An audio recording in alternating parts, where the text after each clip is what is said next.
Single. Got a minute, not all, got 1 minute to go.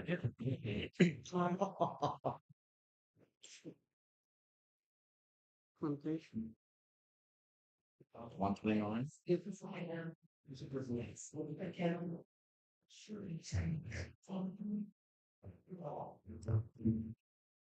Apology, so we can start.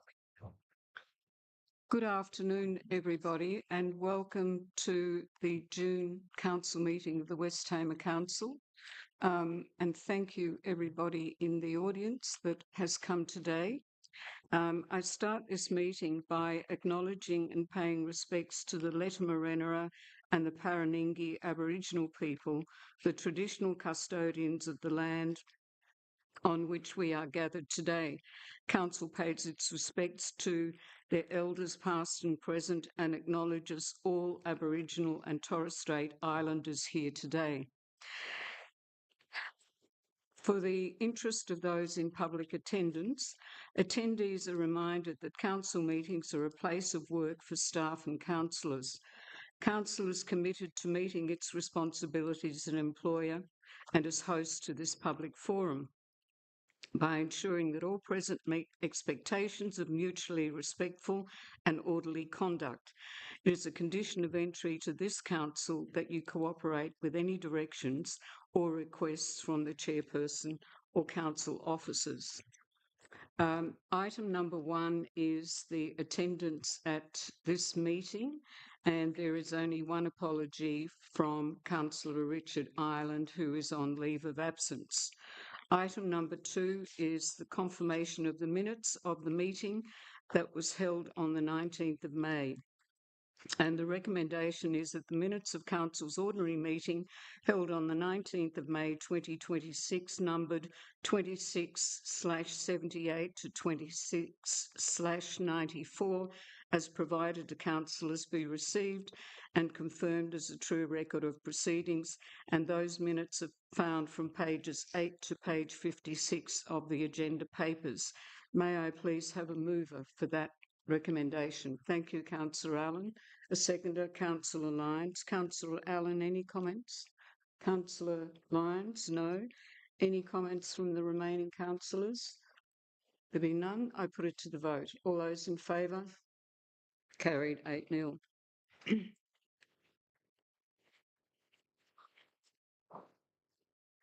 Item 3 is late items, and there are no late items for today's council meeting. Are there any declarations of interests in the matter of the council? Madam Mayor, declaring an interest in item 7.1, Plan 2025327. Thank you. As a developer with a childcare centre in the works, if I vote for this, it could be seen to trying to create an easier pathway for myself. If I vote against this proposal, it could be seen as me trying to limit competition. So either way, irrespective as to how I could vote, there could be a perception of bias. So I will declare the interest and I'll leave the chamber. Thank you, Councillor Manticas. We now come, item number 5 is public question time. Yes. And the general rules. Sorry? Oh, I beg your pardon, Councillor. Excuse me, Madam Mayor. Just a non-pecuniary interest in item 11, I think it is. I'll just remove myself from the room. Thank you very much. Thank you. Any others? Public input time. General rules for public question time and questions without notice are that there are 30 minutes maximum for public question time and public questions. Any one speaker is allowed a maximum of 5 minutes to make a statement and or up to 3 questions. For clarity, a member of the public has a maximum 5 minutes total, irrespective of making a statement, asking a question, or a combination thereof. A question will be answered if the information is known. Otherwise, it will be taken on notice and responded to in writing.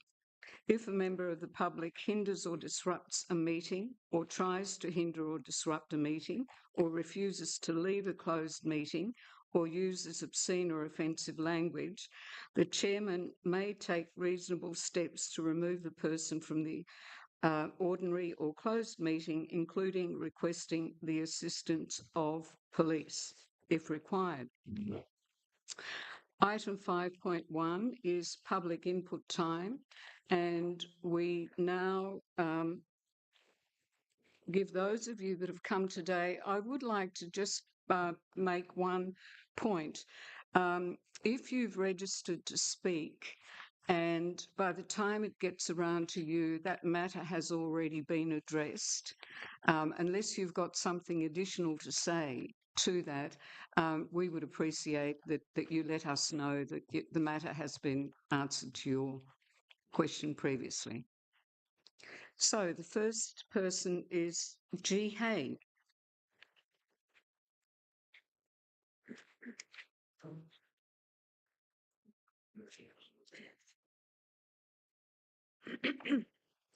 Just turn your microphone on, please, Graham. Graham, turn your microphone on, my friend. There are three questions I'd like the council to address today.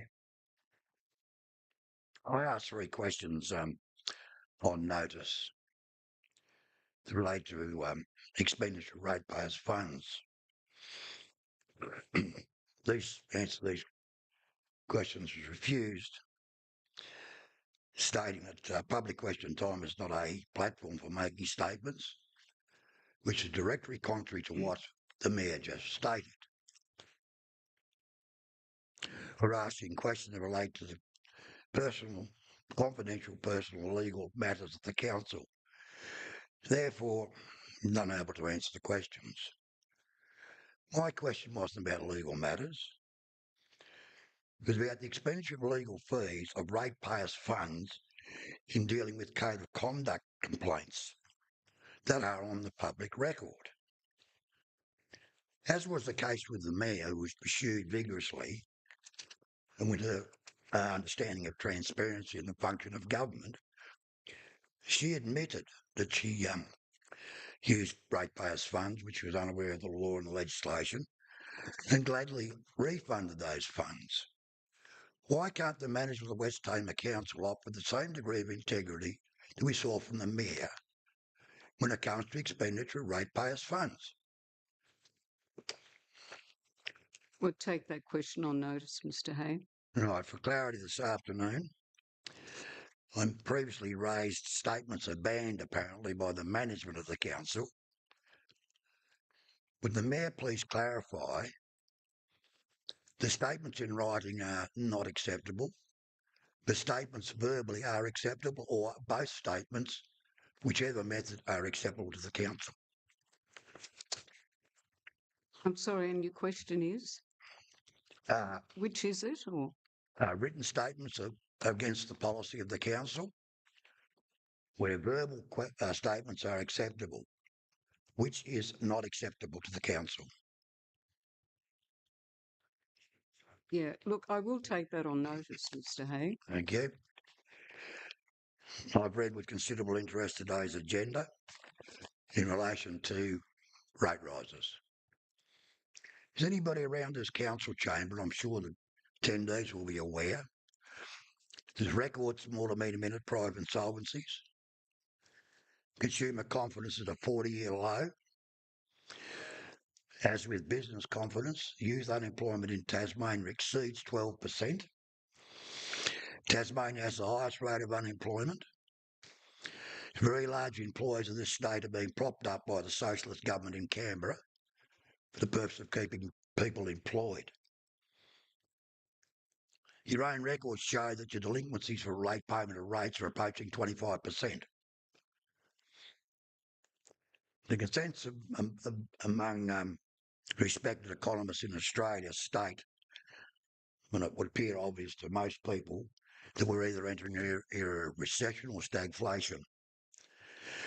When will this council, appears to be left-wing, pull its head in and stop wasting ratepayers' money? And why the hell have you got ratepayers 2 years rates in 2 years in a row going well above inflation? Is it not time that the council get back to core activities and service to ratepayers instead of grandiose schemes?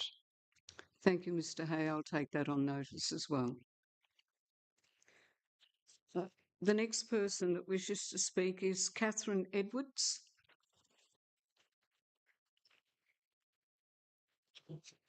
Good afternoon, councillors. I would like to speak to the planning application that is in the minutes today.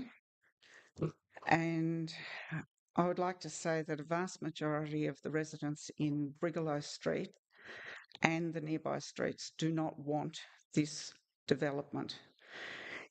It is not in keeping with our quiet, peaceful residential street, and the neighbourhood sentiment is that there are far more appropriate, accessible level sites within Lagana if this centre is needed. This has been the only topic of conversation in the neighbourhood for the past couple of months, and no one wants it here.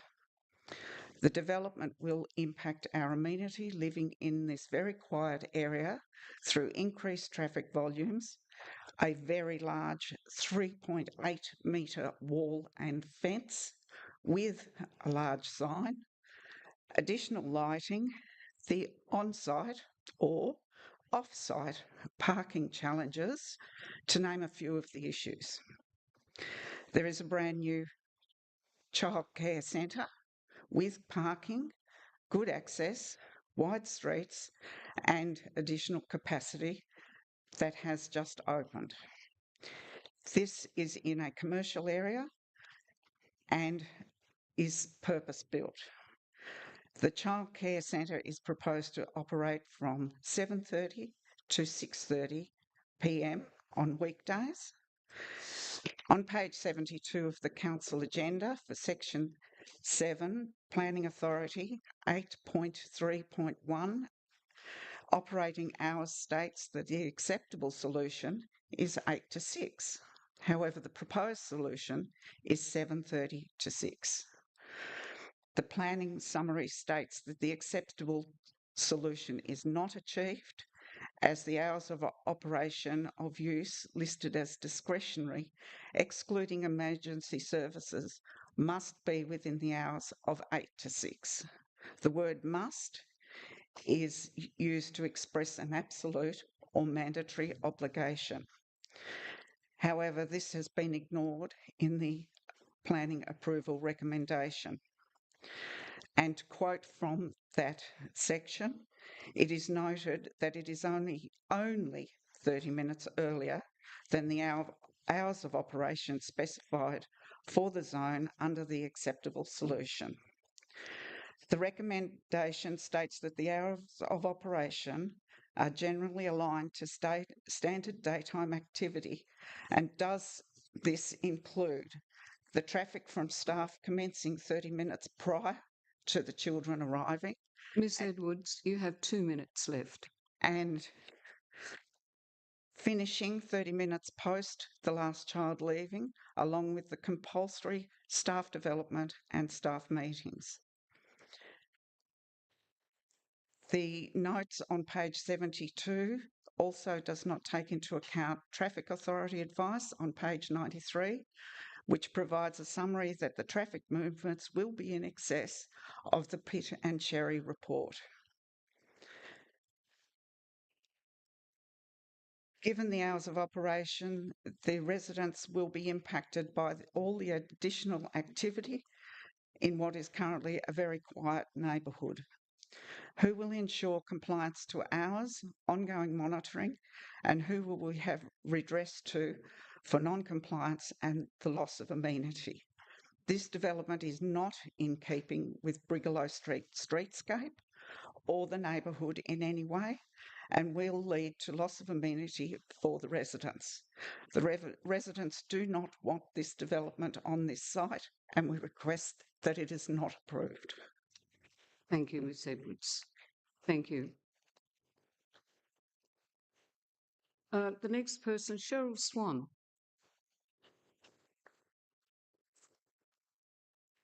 Good afternoon. As you know, I've been attending council meetings best part of 10 years now, and I've often raised the issue of lack of footpaths in areas such as Paper Beach Swan Point. I've only had a brief look at the budget for this coming year, but I couldn't find anything in there for footpaths in older areas like Paper Beach and Swan Point. I'm just wondering, why are those areas being neglected when large proposed developments that are not basic infrastructure are given priority, such as further expansion of the Gravelly Beach foreshore development that's already just had millions spent on it?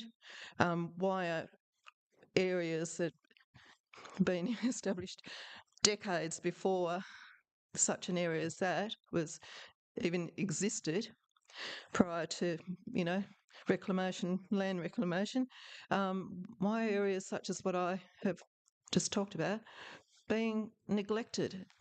The other issue that I'd like to raise is the speed limits on various roads. Paper Beach Road is notorious for people taking the lives of the poor native animals. Regularly, every week, there's more and more and more animals on the side of the road, in the ditch, on the middle of the road. And yet, even though it's been asked before, the speed limits and notification that, there's wildlife in the area has not been addressed. It's a safety issue, not just for the poor animals, but for us humans as well. And also through Gravelly Beach, we have this wonderful new, foreshore area, but there's no reduction in the speed limit. And, especially when there's events and there's people parking on the opposite side of the road to the already provided car parking space, it is quite dangerous for families, youngsters and people driving through to negotiate pedestrians, as well as, safely negotiating cars coming and going in that area. So I just, I've raised these issues time and time and time again, and I'm just fobbed off, and the issues are never addressed. I'm just wondering, isn't it time some of these issues were actually appropriately addressed? Ms. Swan, with regards to your first question, I will take that on notice, because it's not a simple answer of it's because of this. But with regards to the second question, as we all know, driver behaviour is something that we can't, make laws about. We don't have the right to change speed limits. That's a matter for the Department of State Growth in state government. But we will respond in writing to both of your questions, and I hope that they'll shine some light on your concerns. I did notice just this week that someone was thanking the council for a reduction on speed limits because of native wildlife on a particular road. I can't bring to mind what that particular road was, but that's been done through advocating to this council, and yet I'm ignored. Well, no, you won't be ignored. Well, I have been for 10 years. Well, I'm sorry about that, but council can make a request to state growth to consider changing speed limits or dropping speed limits, but you've got to have a very good reason to do it. And state growth will always come back and say that, speed limits sometimes don't improve driver behaviour. So I think I'll leave it at that, but we will reply to you. Thank you.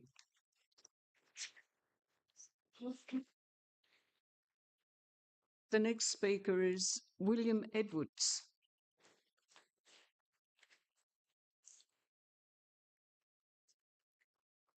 Madam Mayor, councillors.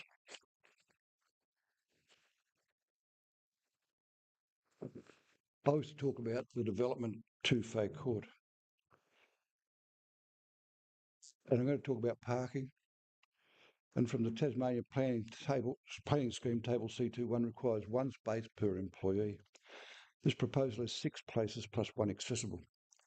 The proposal is for employees to park off-site, and this is not what the planning scheme requires.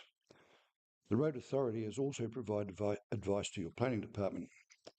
On page 94, first paragraph states that should provide 1 parking space per employee, so 6 spaces for 6 employees is acceptable. But this is where it starts to get complicated. Paragraph 5 of page 94 brings into play childcare centre at Bain Terrace, Trevellyn, which has 30 children and a staff of 8, with off-street parking for staff.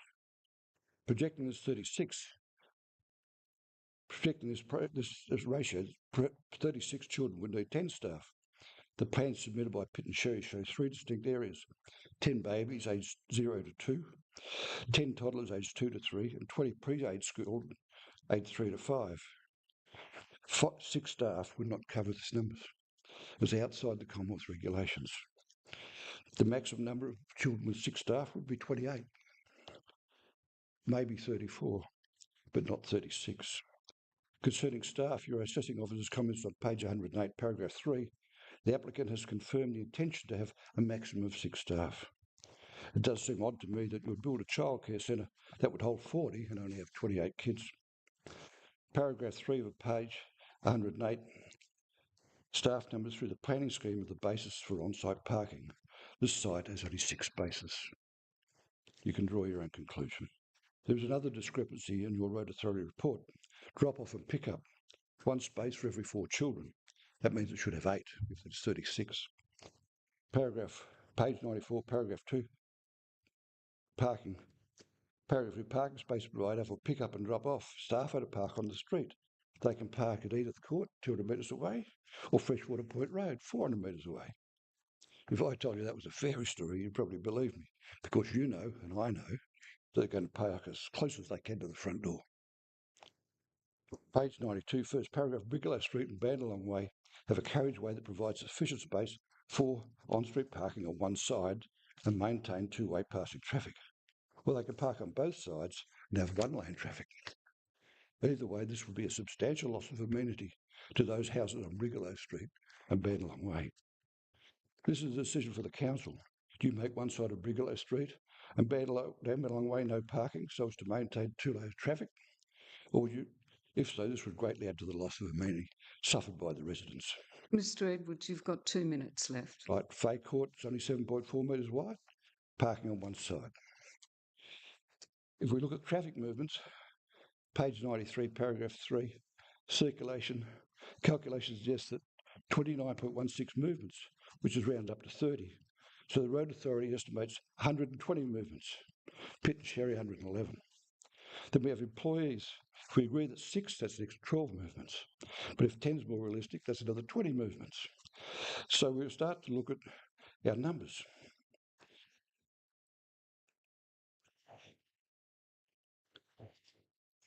So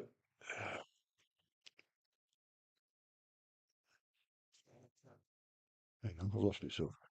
Yeah. So we could be up to 140 movements per day. If you look at we consider the possible impact of the surrounding residents for loss of amenity, we should be looking at the worst case scenario, not downplaying possible consequences, which cannot be remedied once the centre has been constructed. Paragraph 3 of 96. Page 93, paragraph 6, the worst case scenario would be 144 movements plus staff. That could make 84 movements a day. West Tamar Council traffic survey conducted in Bigelow Street in March this year states an average of 150 movements per day. So that's in excess of 100% increase at the corner of Bigelow Street and Fay Court. With staff parking on both sides of Bigelow Street and limiting Bigelow Street to a single lane, this would create an extremely unsafe situation. I hereby submit that the application should be rejected, as it will cause an unreasonable loss of amenity and will have significant and unreasonable adverse impacts on existing residents who should be protected from the negative impacts of the proposed development. Thank you. Thank you, Mr. Edwards. The next speaker is Vince Zupan.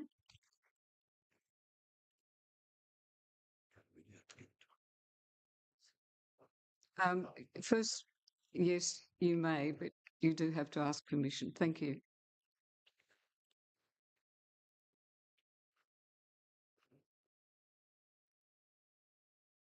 I spoke last month on this matter in regarding the childcare centre at Fay Court. The first page and a half I have there, they're lifted from the planner's report and also from the from the Tasmanian Education and Care Department of Education licensing standards. I just want to go to the last part of the second page. With under the planning scheme, the West Tamar planning scheme, they said, okay, there's 6 parking spots, there's 6 staff. Okay, so if the centre gets the go-ahead,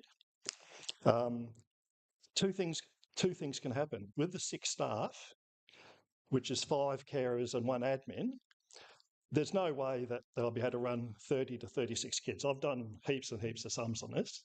So there's 2 things going to happen. The state government's going to say, all right, you've got your 5 staff, but you can have 24, 25, 26 kids. Now, the second outcome is that they hire more staff so that they can look after safely the 30 to 36 kids. I have the question for the council. If the childcare centre, if they choose the outcome, the first one, is there any recourse if they hire more staff? Does this go against the West Tamar Council planning scheme, which says they have to have 6 staff?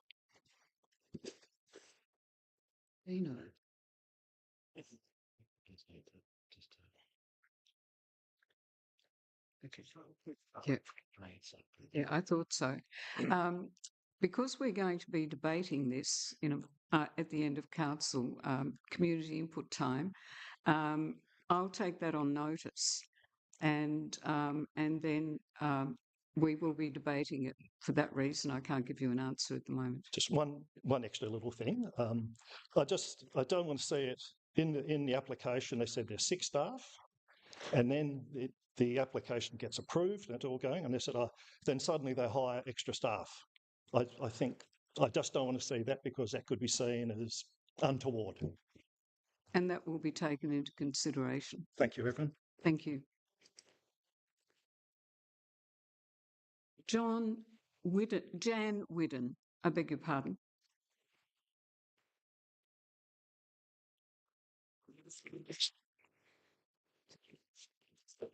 I want to talk to the planned proposal of a childcare centre at 2 Bay Court.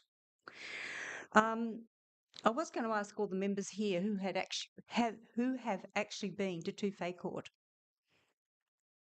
You can ask and okay. Indicate. Thank yes. you. All right. Thank you. So my first objection is the first paragraph on page 69 of this report, which says the council is now sitting as a planning authority, which you are. Each council acts as the planning authority for their municipality. In this role, councillors consider development applications and make administrative decisions that are based on the council's planning scheme. While councillors are obliged to consider the community views, that's us, this does not mean they can vote in favour of those views while fulfilling the role of planning authority. Councillors must make planning decisions based on whether a planning application is consistent with the local planning scheme, even if members of the community object to that planning scheme, and that is us. On page 128 of the agenda, concerning the council's workshop held in May and June in 26, under strategic plan, the goal was to be an organisation that values its people, us, the ratepayers, and delivers for our community. I would suggest that the opening paragraph is not allowing councillors to value its people, and they are required to rubber stamp the planning authority above us.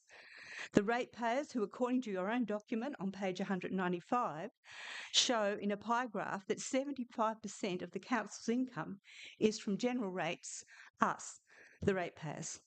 I call upon the councillors to exercise your right to represent the people of Brigalow Street and the ratepayers and voters of the West Tamar Council. On page 70 of the agenda, there is listed areas that require discretion of the development standards, which is what we're talking about.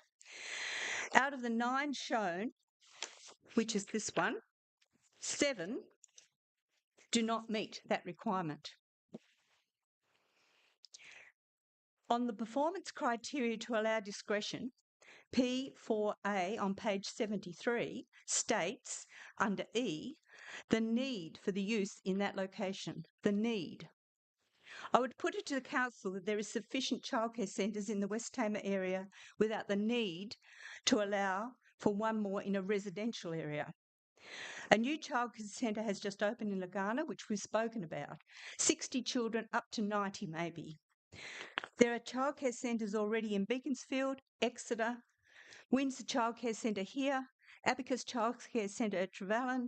There's an early learning centre at Lagana and also the new one.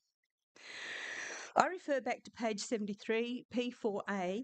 Ms Whidden, you have 2 minutes left. Good. Criteria for use of discretionary use of residential land. The need for its use in that area. The planning scheme, and if I refer you to page 109, the planning scheme anticipates that community-related uses like childcare centres must be established within residential areas where they are capable of operating in a manner that is compatible with the surrounding neighbourhood. This does not.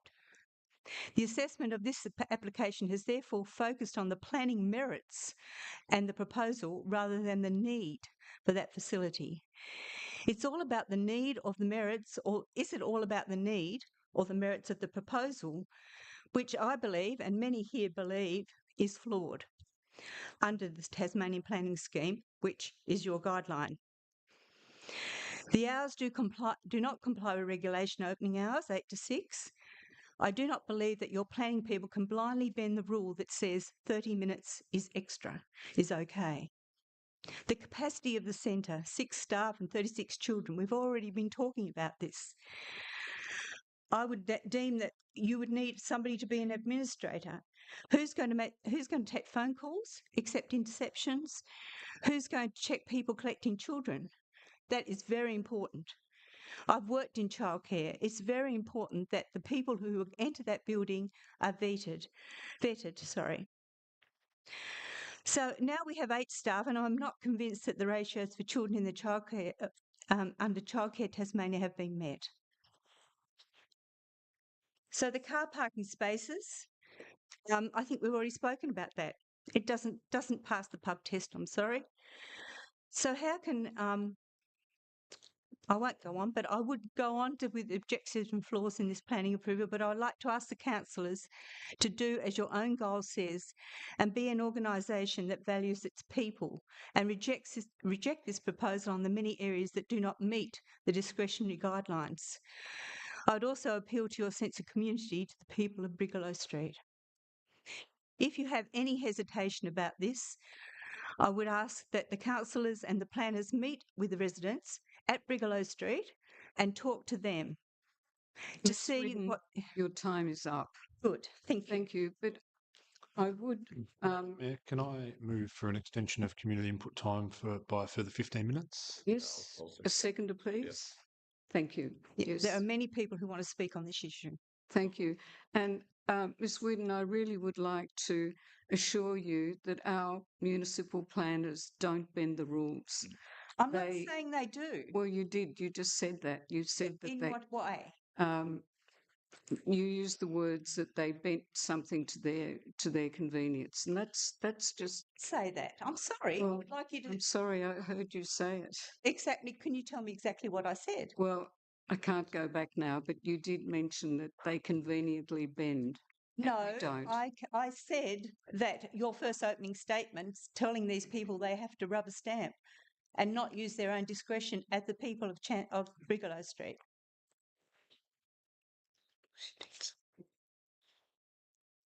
Paul Whidden.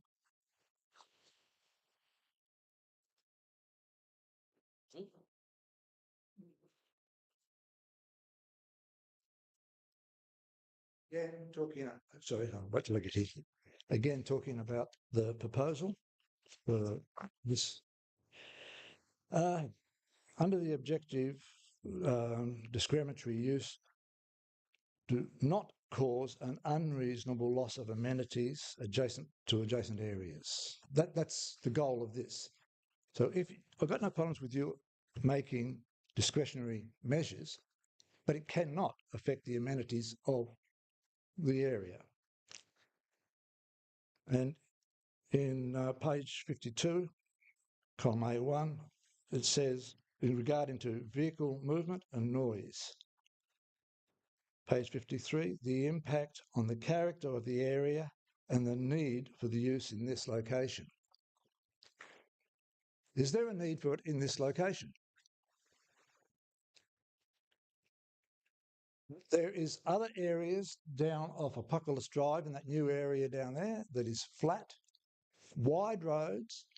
Parents can drop the kids off at the primary school, continue down to the roundabout, drop the infants off at the daycare centre, come out at a roundabout where it's easy access and straight back into town. They don't have to go up, around and into tight streets. So I don't believe that there is a need for it in this location. Is there a need for a childcare centre later on? Maybe. Is there a need for it in this location? No. Because there are other areas, as discussed, that are already there. Regarding the air conditioner units that have been listed, how many of you have got air cons at home?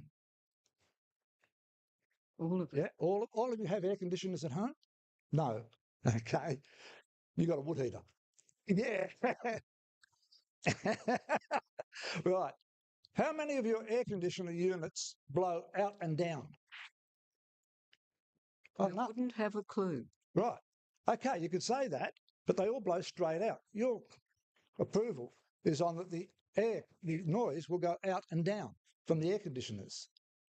You've stated that in your report. Doesn't happen.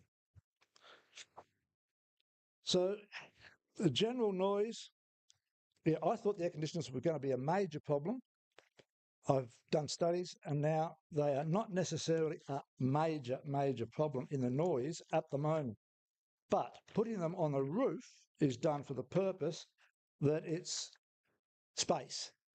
But being on the roof, they are exposed to the weather and will break down quicker and therefore make more noise earlier. That's going to be a problem. The noise we're going to hear from the air conditioners is the air blowing straight out. Now, for 19 Bigelow Street, that's the air blowing into the garage on the small units. But on the big units, it's blowing straight into their dining room. Okay? The air conditioner units are going to be making extra noise. The noise from the children. Mr. Whidden, you've got a minute and a half. That's no. Okay. All right. The topography of the area I will now talk about quickly, and I need to have permission to put some information out to the council. That's fine.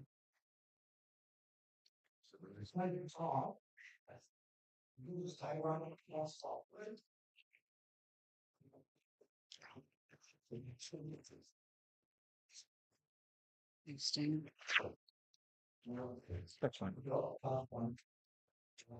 That's fine. That shows the topography of the area. Now, it says no major impact on the area. Okay, there's the area in one, all the photos. It's not a real estate guide. All right. So, but all the topography, notice some of them do have retaining walls. They're all fairly open to the front. Right. Part 2 shows the wall that's going to be built. This is at a height of 3.8 metres high. On this page here, you'll see that there's the wall. That is what you're going to see. A black wall, 3.8 metres high. Now, Frank, can you just, Bill, can you stand up for that? There's Bill standing up. The blue tape just above his head is the 2 metres. That's the wall. Then there's going to be another 1.5 metres on top of that again. Madam Mayor, can I move that we give Mr. Whidden an extra 2 minutes? Yes, yes. Will somebody please second? Thank you. Okay, now if you look at we'll give you 2 minutes. Right, if you look at all of the photos, there they are, they're showing it. You'll see that the page number 4, the angle at 45 degrees, is still continuing with the wall. If you look at number 7, there's the wall at 45 degrees, and there you are coming out of the street. You've got to get out into the street to see past the wall. Mm. Okay. Number 8, you'll see it shows it looking the other way, down past number 15 Brigalow Street. Easy.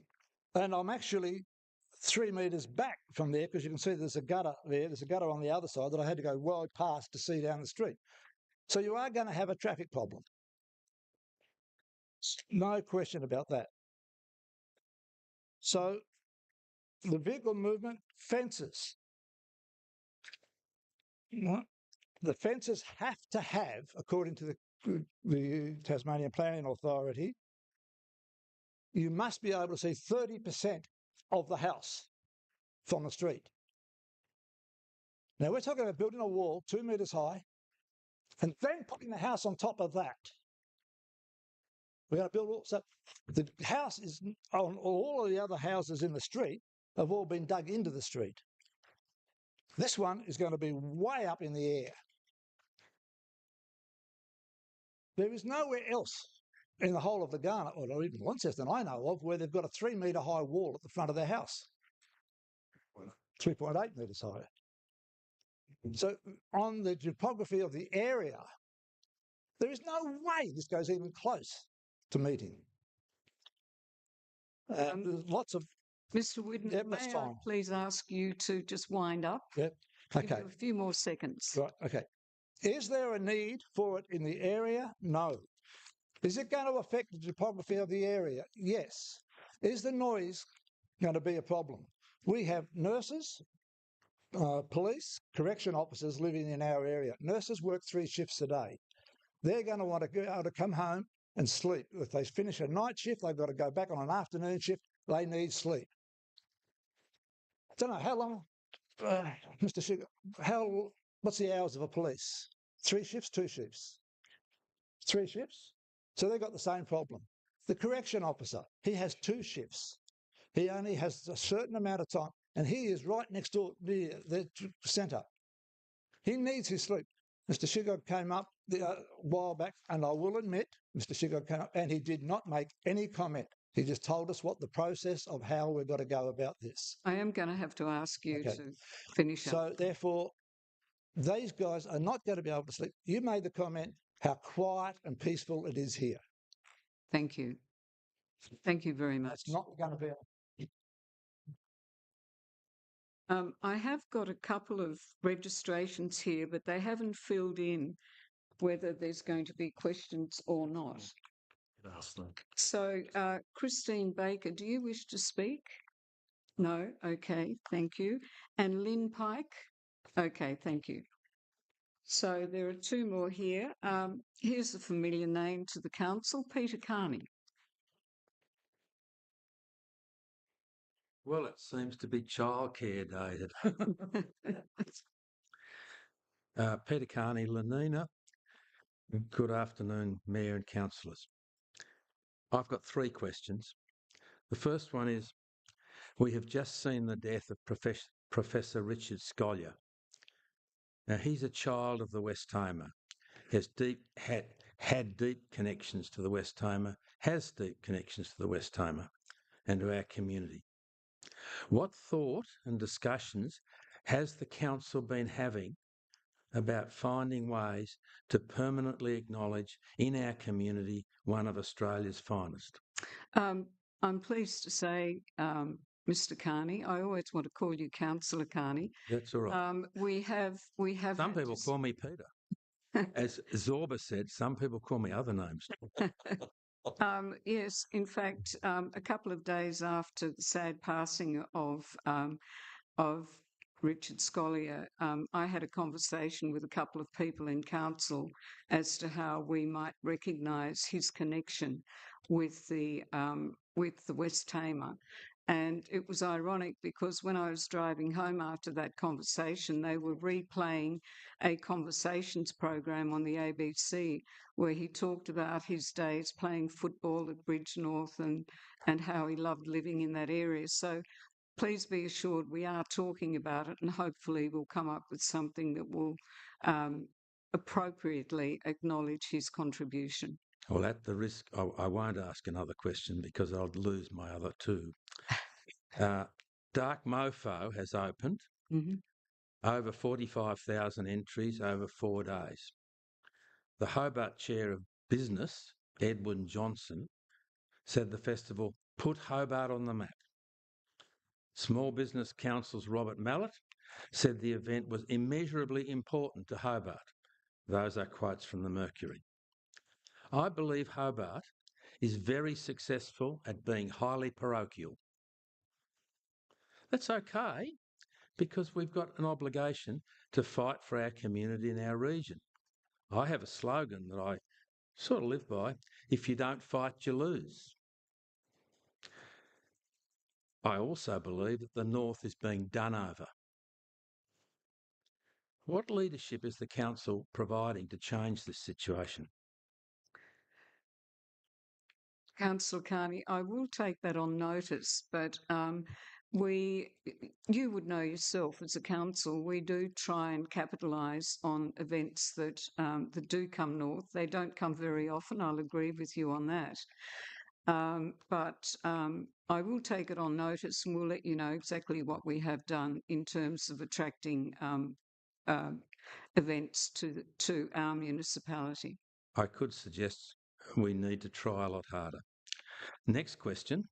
I have been told that today a council person will be inspecting maintenance requests for the building at the Exeter Childcare Centre that's currently owned by the council to see if the requests for maintenance are valid under the terms of the lease. Has that visit occurred?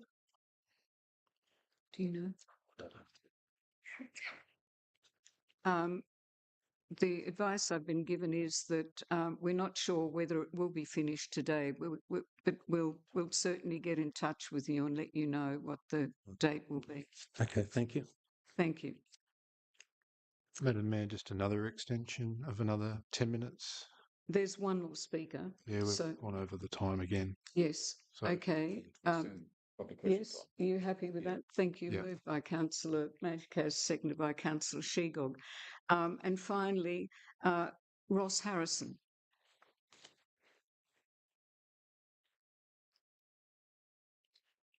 Thank you.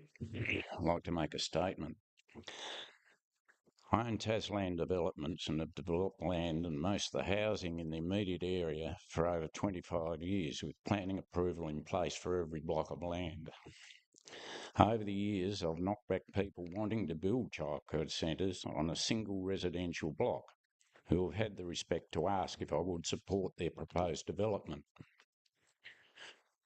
I've very carefully controlled units and cluster developments from the beginning to protect residential home family living and lifestyle.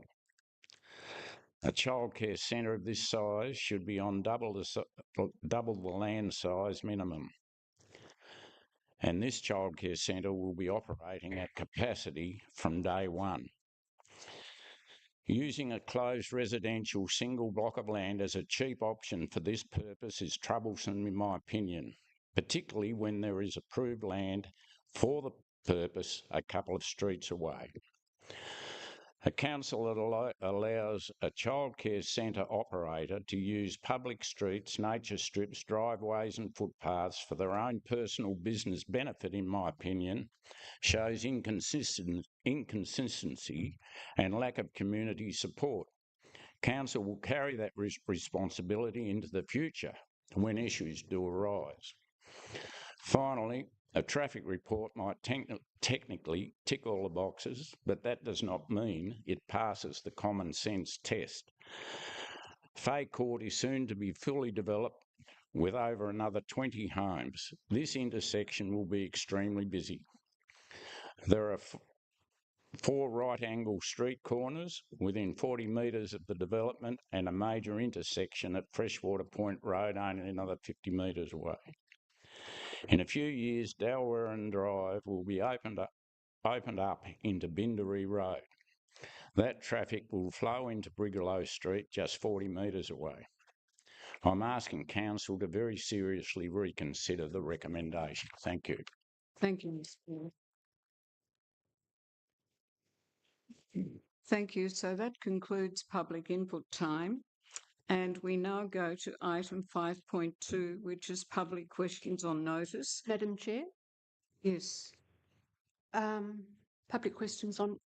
No, item 5.2 is questions on notice that council has received. And I'm just saying that they've been received and the replies are found on pages 61 to 67 of the agenda.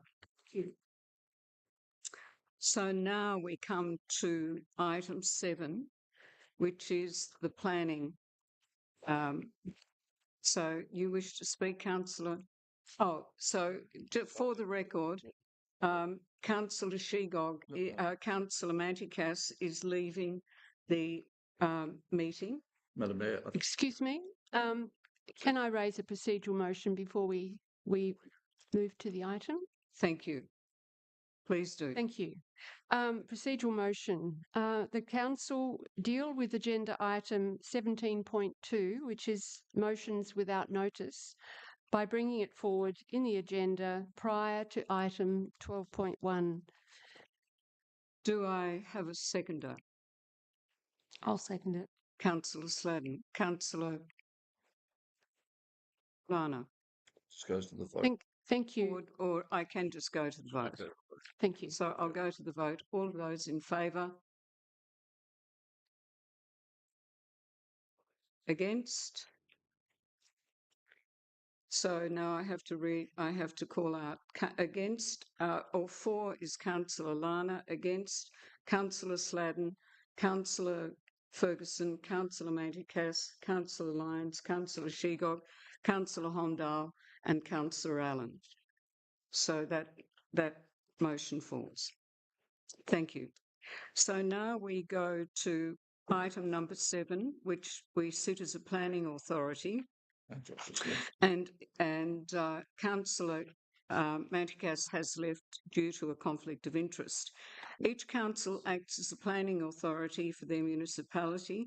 In this role, councillors consider development applications and make administrative decisions that are based on the council's planning scheme. While councillors are obliged to consider the community's views, this does not mean that they can vote in favour of those views while fulfilling the role of a planning authority.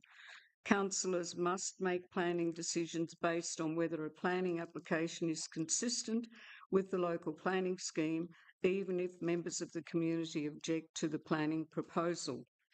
And the council at the moment is the item for consideration is Plan 1 PA 2025327 Educational and Occasional Care Childcare Centre at 2 Fay Court, Lagana.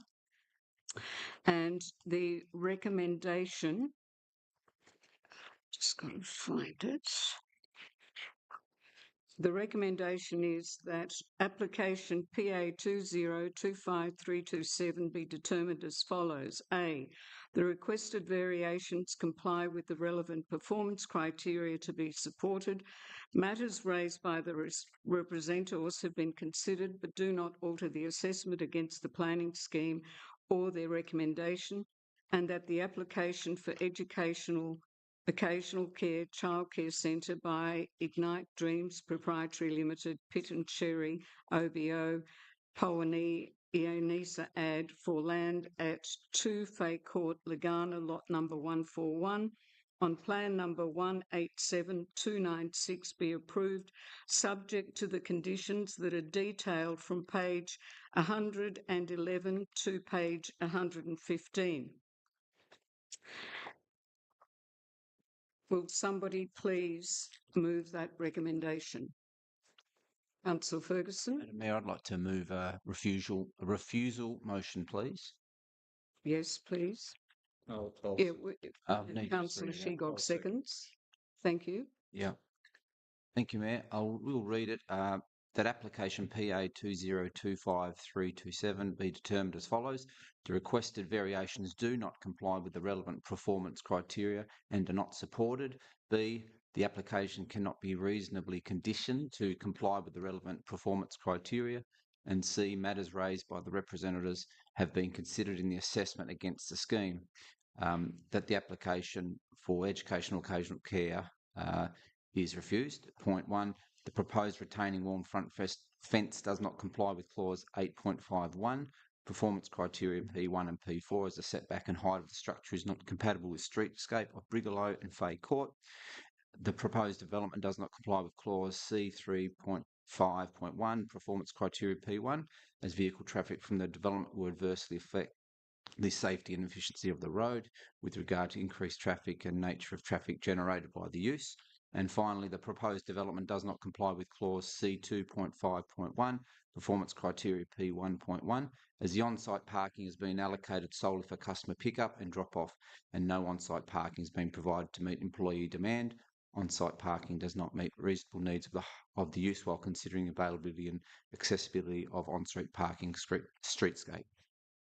Thank you. May I have a seconder for that? I've got a second. Oh, you have. I beg your pardon. That's fine. Thank you, Councillor Madam. Shegog. Yes, Madam.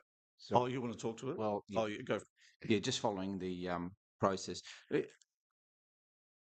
It's actually quite uncommon for planning authorities to go directly against a recommendation.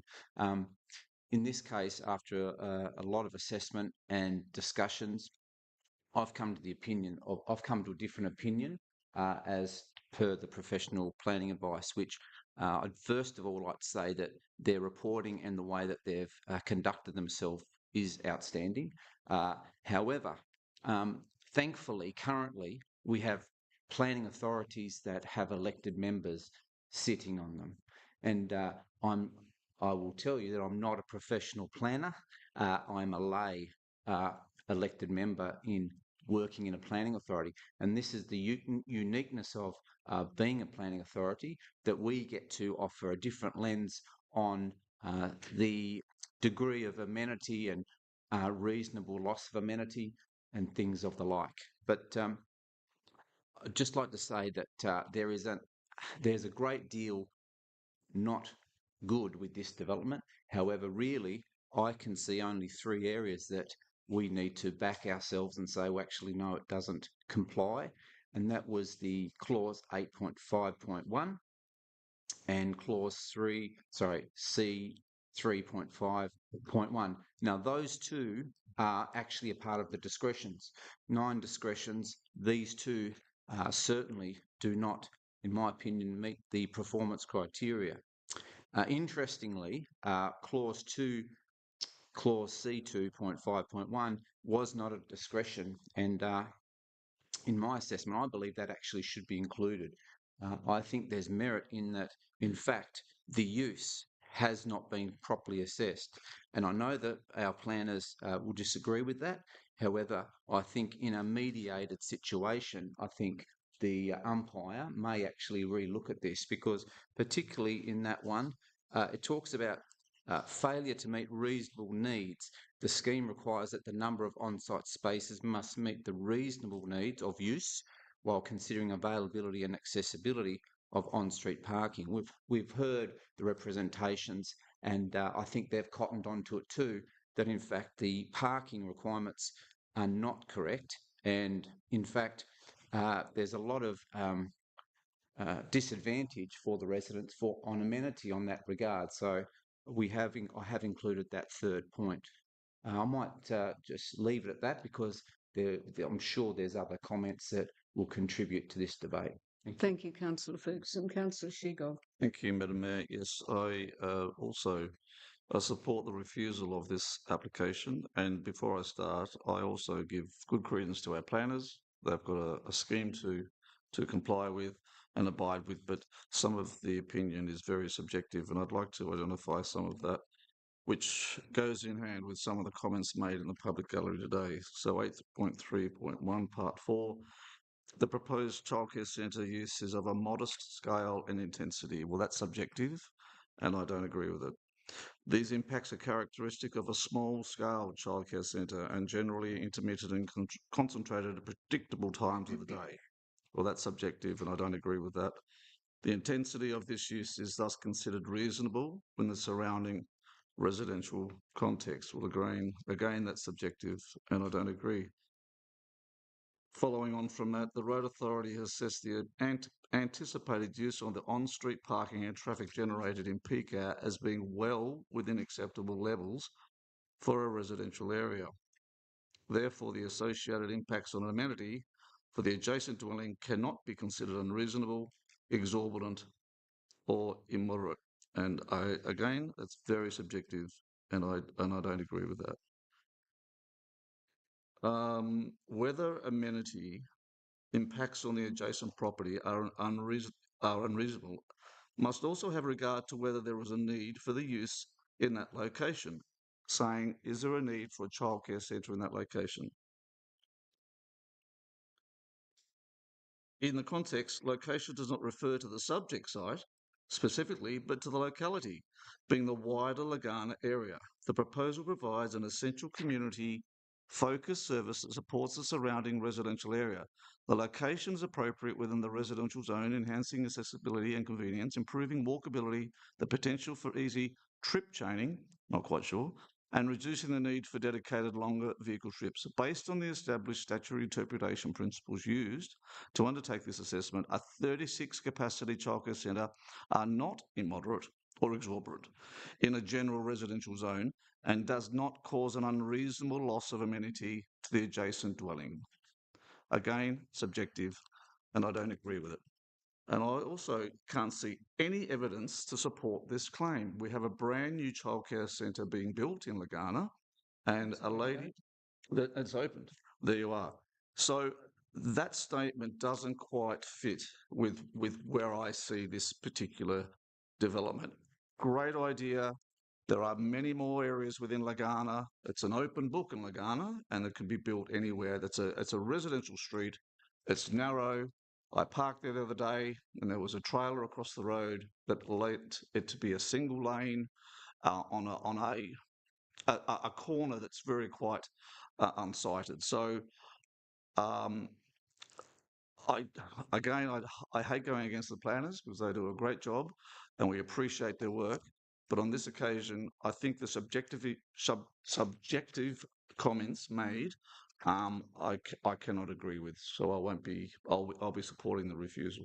Thank you. Thank you very much, Councillor Lyons, and then Councillor Allen, and then Councillor Lana, and then Councillor Slan. Councillor Lyons. Sorry, I traditionally and normally would vote for commercial development in the West Tamar, but this is a commercial business in a residential zone. I just hope that the developer has actually been to the education department, because there is and this is not a planning issue, but they need to have I think it's 7 metres for every child, square metres. It might be only 4, so don't hold me to that, but they do need a substantial area for play, and to my way of thinking, there's not enough areas, and that is not a planning issue, it's for the education department. But if the centre was built and then they didn't comply, there'd be a lot of pressure on the government to allow it, and I don't think they should. I think this does make a substantial negative change to the amenity of the area. The parking is impossible, and I think the fence and wall are over the moon, really, for that site. I think also to expect a child centre to have 36 people and that's all they're ever going to have, I think is a bit unrealistic as well. But the parking and the size of the wall, the parking would mean it's a one-way street. And when the development that happens behind the proposal, it would make the street even busier. So I do think this does make a substantial negative impact on the amenity of the area, and so I'll be voting for this motion. Thank you very much, Councillor Lyons. Councillor Allen. Yeah, thank you, Councillor Ferguson, for putting up your motion, which is great. Like the other councillors, my concerns are widespread. I think it's not compatible in the area. These properties are designed, and the street is designed for a residential area with normal parking. I think the traffic assessment predicts 80 plus traffic movements, but there could be, as Mr. Edwards said, at least 150 movements per day. It's not taking into account that children are running out of cars, behind cars, at the drop-off area and the pickup of time, which is not just the children in the centre, it's the children in the surrounding area. People will be parked, I believe, on nature strips, double parked. I just think it's going to be a nightmare if you lived in that street. As stated earlier, I have worked in childcare centre or been on the board of a childcare centre. The parents are usually running late for work. They run in, drop their kids off really quickly, double park where they can, leaving other children in the car. It is just not going to work, and I will not be supporting this. I'll be supporting this motion, sorry. I will be supporting this motion. Thank you. Councillor Lana. Thank you, Madam Chair, and thank you for your motion, Councillor Ferguson. There's a lot to this. There's a lot of discretionary decision to be made, and yes, the planners have done their due diligence. However, some of the measures are quite subjective. So concerning the busyness of the road, it compares roads outside Brigalow, which is very much the community residential area that we're talking about, and the same with this idea of the locality being outside the subject site. So it's quite the standards are nebulous, open to interpretation, and also that there's a mismatch between the national standards of staffing compared with the TAS requirements, but it's just that we've got to be specific to this site, in particular the amenity of the people who live there, who didn't see this coming, and that childcare is adequate for need, because these are our younger generation and they're precious, and we need to have enough play area, we need to have enough staffing, and I don't believe that this planning application satisfies those matters. So I'll be supporting your motion, Councillor Ferguson. Thank you. Councillor Sladden. The fact that we all as councillors want to speak to this, I think, is a reflection of the passion and dedication with which the public have represented this issue. I think too, also this planning application is an example of how the Tasmanian planning scheme on its face provides a framework with which we can apply how Tasmanians live their lives. Thank you, Councillor Ferguson, for bringing the motion to refusal. But thank you also to the public for the 25 submissions, the 36 representatives, and a petition with 52 signatories, with 59 a number of unique presentations with appeal rights to this issue. The planners have done a great job as well. They've provided handles with which we've been able to examine the 9 discretions that were addressed. And my main concerns were the discretions that apply to hours of operation and noise, visual impact and shadowing and visual amenity, and most importantly, traffic movements. Is almost triple the recommended acceptable movements, and parking obviously was it was very difficult to reconcile how that was going to work in practice. So in summary, great idea, wrong place, wrong location. I couldn't personally approve something like this sitting with my planning authority hat on without performing some kind of Elastigirl acrobatic type flexibility movement. So without further ado, those will be my closing comments, and I'll support the refusal of this application. Thank you very much. And as the last speaker, before I ask Councillor Ferguson to close, my councillor colleagues have pretty much summed up why I won't be supporting it either. So I just feel that the developers, and I'm really disappointed about some of the reporting of their consultants. They have a very simplistic view about how childcare centres work, and it's not a matter of, oh, a parent will only take 30 seconds to drop the child off. The child could be refusing to get out of the car. It could be vomiting all over the car. They're running late. I mean, just the practicalities just don't add up. Our council planners have done the job that they're required to do.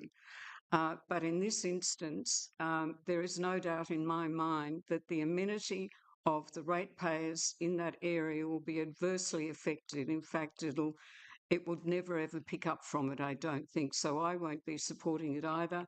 And I'll now ask Councillor Ferguson to close. Yeah, thank you. I think we can close and get on with the vote. Thank you. Thank you. So all of those in support of Councillor Ferguson's motion, all those in favour? Carried 7-0. Thank you.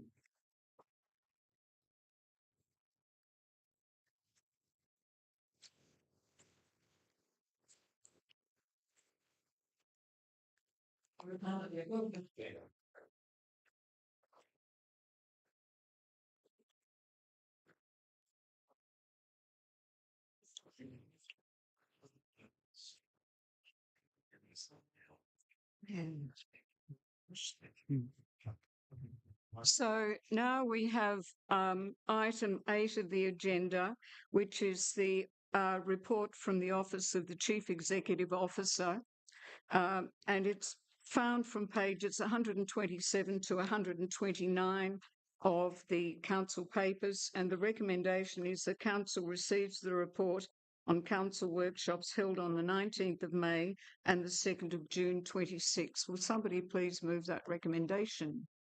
Happy to. Thank you, Councillor Shegog, and seconder, Councillor Lyons. Any other comments? Councillor Lyons, any other comments? Then I'll put it to the vote. All those in favour? Carried 8-0.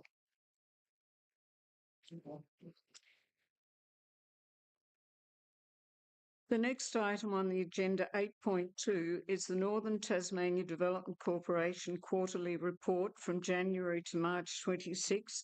It's found from pages 131 to 144 of the council papers, and the recommendation is that council receives and notes the Northern Tasmanian Development Corporation Limited quarterly report for the period of 1 January 26 to the 31st of March 26. May I have a mover, please? Okay. Councillor Shegog, seconder, Councillor Sladden. Councillor Shegog, any comments? Just very quickly, that's on the rep for this. This is a great organisation. They do some great work, and it's great to see the progress reports. And a pity we didn't probably get more information from some of our other organisations that we sponsor, Madam Mayor. But I'll just leave that tongue in cheek. Thank you, Councillor Sladden. Only to encourage members of the public who are interested in what the NTDC actually do to have a look at the report, provide some very interesting insights to their activities. Thank you. Are there any other comments from any other councillors? Then I'll ask no more to close. I'll put it to the vote then. All those in favour? Against? Carried 8-0. Item 9 is under the heading of governance, and Gov 1, draft terms of reference for the Rowella Hall Committee. The purpose of this report is to provide draft terms of reference for the Rowella Hall Committee, being a special committee of council under Section 24 of the Local Government Act 1993 for adoption by council. The details are found from page 145 to 152. And the recommendation that's being put forward is that council, pursuant to Section 24 of the Local Government Act 1993, adopts the terms of reference for the Rowella Hall Committee as presented, effective 16th of June 2026, allocates new terms of reference number 3.00, updates the version number to 1.00, and approves a review date of June 2028. May I please have a move of that? I probably should move that, Madam. Councillor, Right. yeah, as the member on that council, that's appropriate. Thank you, Councillor Shegog and Councillor. Second. Discussion about the amendment. Well, can I just move the motion? And Yes, then you can we'll get on. So the motion will read that Council, pursuant to Section 24 of the Local Government Act 1993, adopts the terms of reference for the Rowella Hall Committee as presented, effective 16th of June 2026, with the following amendments. That Section 4.2, Annual General Meetings, is amended to include the text, if a person is unavailable to attend the AGM and wishes to nominate for the committee, they must provide their nomination to the Secretary of that committee with the nominees and one resident's signature 1 week before the AGM. That Section 5.3, Office Bearer, is amended to amend the text. In exceptional circumstances, the terms of an office bearer may be reduced from 2 years to 1 year by a resolution of the committee. That 5.1, composition, that is amended to remove the last line and include the text, this cannot include councillors not otherwise appointed as councillor members by council. And 5.11, proxy nomination, is amended by replacing on the last line after community members with is to be a resolution of the committee for recommendation for council to council for approval. 2, allocates the new terms of reference number of 3.00. 3, updates the version number to 1.00. And 4, approves a review date of June 2028. Thank you, Councillor Shegog. Councillor Allen? I'll second that. Seconded. Thank you very much. Madam Mayor, these terms of reference have come about through our special councils of special committees, of council, which includes the Winkley Hall, Rowella Hall, and probably eventually the ageing group and the youth group as well. The groups the committees have worked very well over the years. Don't get me wrong, but there has been sort of a little structure surrounding, especially AGMs and the composition of committees. There's been some changes to the terms of reference in the respect that an AGM, a chairperson, secretary, and treasurer will not be nominated or voted for at that particular time, but more so a committee that then will go back and elect the chairperson, secretary, and treasurer from that group, which will have to be endorsed by council. So I think that's actually a good change to the system, because we have had some we've had some funny times with council special halls AGMs over the past. I'm not suggesting Rowella, but some others as well. And it gives a bit of structure to, and people can read this now and know exactly what the rules are, for the want of a better term. We don't want to over-regulate it. We don't want to make it too hard. We love our volunteers, and we need them to be able to continue with our halls and other activities around our community. But I think it's important that there is a little bit of structure in relation to committees on halls when there are thousands and thousands and thousands of dollars of council funds involved. So I think it's only right for a bit of rigour in relation to these committees when there are a huge amount of monies involved, and a huge community asset as well. Let's be honest. Thank you, Councillor So Shegog. I'll move on from there. Councillor Allen? No, I agree with Councillor Shegog. The only thing I would like to say is the Positive Ageing Committee and the Youth Committee have already been passed by council. So this is just the horse.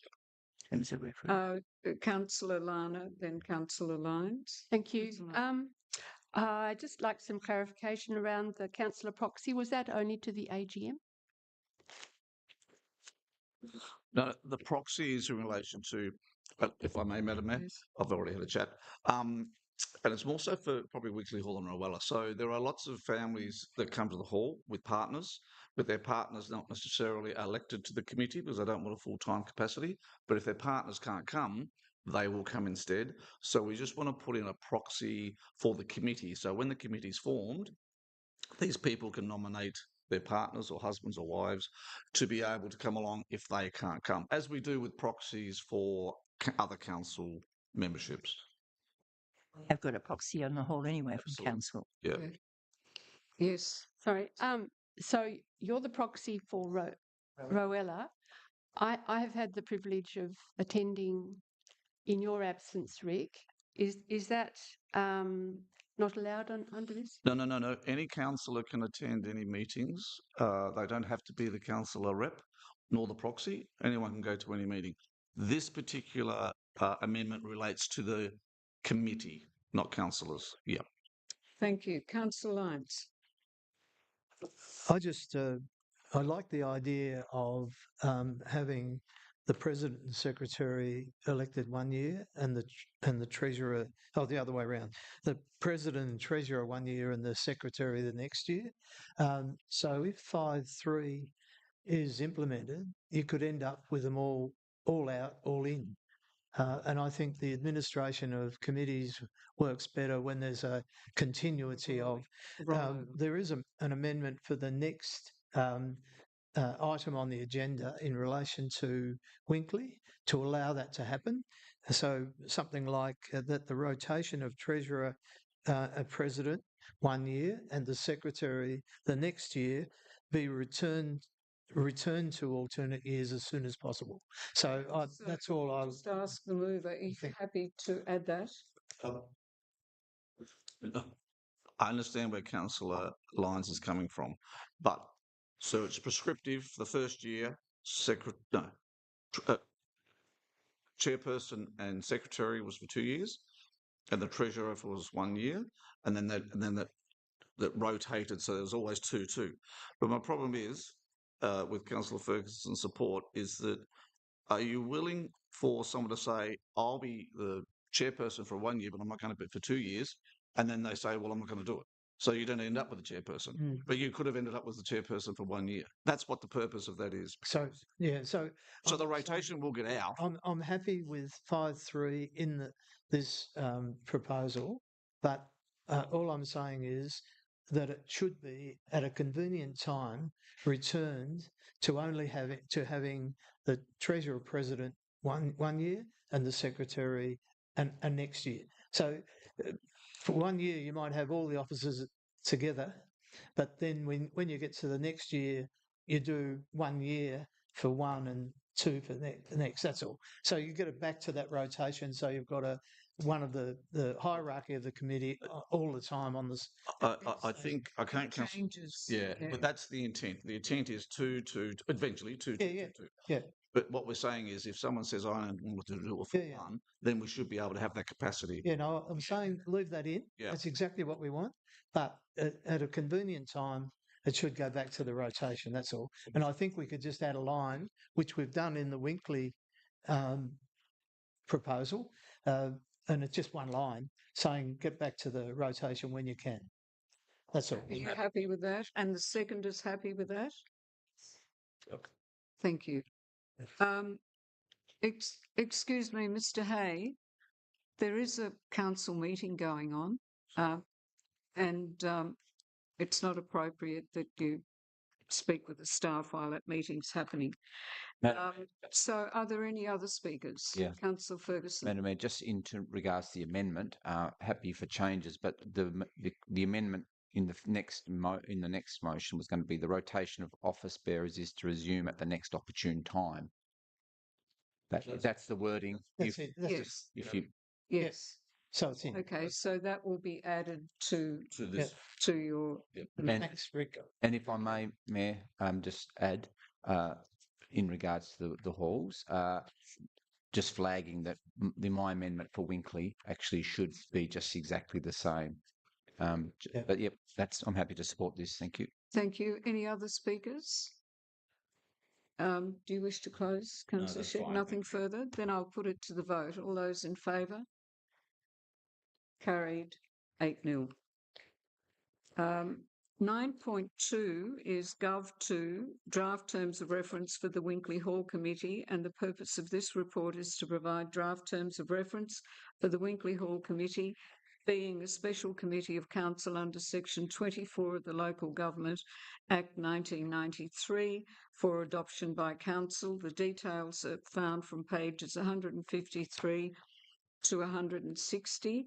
And the recommendation is that council, pursuant to Section 24 of the Local Government Act 1993, adopts the terms of reference for the Winkley Hall Committee as presented effective 16th of June 26, allocates a new terms of reference number 4.00, updates the version number to 1.00, and approves the review date of June 2028. Will somebody please move that? Councillor Ferguson. Yes, Madam Mayor, I'd like to move with an amendment. Thank you. May I have a seconder for that? That effectively is the previous motion, the exact reflection. I'll second that. Thank you. Councillor Ferguson, Councillor Lyons. Councillor Ferguson. Yes, thank you. I'll just give our council officer some time to get that up on the screen, but effectively it's the same changes as for Rowella Hall. Thank you. Except they'll have a different reference number, etc. Thank you. Councillor Lyons. As you all know, I had 30 years as a bureaucrat, state bureaucrat, and I hate bureaucracy. But I have spoken to people from Winkley and from Rowella, and they are supportive of this and think that it'll work okay. And I thank both Rick and Lyndon for their adoption of that slight amendment to just allow it to operate the way we intended in the first place. So I absolutely support the motion with the amendments. Thank you. Are there any other speakers? There aren't any. Councillor Ferguson, no further comments? Then I'll put it to the vote. All those in favour? Carried 8-0. Councillor Allen, you were voting, weren't you? Yes. Thank you. Item 10, special committees, and special one is the Youth Advisory Council minutes for the May meeting. And the purpose of this report is to provide the minutes of the most recent Youth Advisory Council meeting to councillors for noting from pages 161 to 164, and the recommendation is that council receives and notes the minutes as presented for the Youth Advisory Council meeting held on the 14th of May 2026. May I please have a mover? Thank you, Councillor Allen. And a seconder? Councillor Ferguson. Councillor Allen. No, just that it's a record of the meeting. The young people meet once a month, and Councillor Ferguson and myself normally attend, and it's they've got advice to council and lots of other interesting things that happen at their meetings which are of interest to council and the community. Thank you. Councillor Ferguson. Nothing to add, thank you. Any other comments? I just one, Madam Mayor, if I may. It's interesting. One of the suggestions from the youth, which is great to see coming through, is a new dog park at Lagana. And that's something that actually has been noted to me by other residents from Lagana as well. So I think that might be something we need to probably discuss at the next workshop or something potentially. Yep. No, that's good to see the youth actually making suggestions. Thank you very much. If there are no other comments or remarks, I'll put it to the vote. All those in favour? Carried 8-0. 10.2 is the minutes similar to the previous agenda item, but this time for the Positive Ageing Committee minutes of the May meeting. And the purpose of this report is to provide the minutes from the latest Positive Ageing Committee meeting to councillors for noting. It's on page 165 to 168. And again, the recommendation is the council receives and notes the minutes as presented for the West Tamar Positive Ageing Committee meeting held on the 25th of May 2026. A mover, please. Councillor Sladden, and a seconder, please. Councillor Allen. Councillor Sladden, any comments? Oh, similar to the young people. Positive Ageing Committee also have a monthly meeting, and we've just convened the new committee. Lots of enthusiasm there, and I'll be interested to see what exciting things we've got planned over the next few months. Thank you. Councillor Allen. Yeah, I totally agree. As Councillor Sladen said, it's a whole new committee, whole new terms of reference, so it'll be great to see how it works. Thank you. No further comments? I'll put it. Councillor. My comment is, we had an election, and I just wondered how it's all sort of interacting, and because it is a substantial change to the committee and the way it gets elected. Yeah, Councillor Allen was acting as chair until they voted for a new chair. So, and I wasn't at the last meeting, so you might be able to tell it in. No, I wasn't at the last meeting either. Who got elected? Liz Swain is the new chair. Swain, that's right. So Liz has got lots of experience in lots of boards and government groups. So I think it'll be a really interesting committee. And I think also the committee is quite keen to get back to doing a lot more advocacy for the older people in our municipality rather than just focusing on one particular thing. They really want to do a little bit of advocacy work as well. And I think under Liz, that will be quite successful. So, yes. So the committee is actually very representative of the whole municipality, which is good. So will somebody please move that recommendation? Oh, we've moved it. Sorry, I beg your pardon. Julie has to close. Nothing further. Nothing further. I'll put it to the vote. Those in favour? Carried 8-0. Development 1, petition to amend a sealed plan, 21 Danbury Drive, Lagana. This report assesses a petition to amend a sealed plan under Section 103 of the Local Government Building and Miscellaneous Provisions Act, and in principle, the actual petition is detailed on page 169 to 176. And the recommendation is that Council authorises the signing and sealing of the request to amend a sealed plan form attachment 2 by the Chief Executive Officer and Mayor, and return that form to Ross A. Hart, the solicitor, for Ashley K. Atkinson for further processing. Will somebody please just mention that Councillor Sladen's left. And for the record, Councillor Sladen has left the meeting due to a conflict of interest. Councillor Lyons, and a seconder, please. Councillor Lana, please. Thank you, Councillor Lyons. Well, I just support the recommendation and the recommendation from our planners. It's I imagine some of these houses will probably have a dwelling for family or whatever, rather than necessarily a sale. So, these are big blocks, and the people living in them aren't getting any younger. So, in terms of a sensible thing for their lifestyle, I think, I absolutely support the recommendation. Thank you very much. Councillor Lana. Yes, I support this. It's protection of the land, to limit development to the current character, and I quite like the item F, where you're talking about the number of fowls that are allowed. But yes, I support this one. Thank you. Are there any other comments? Councillor Mantikas.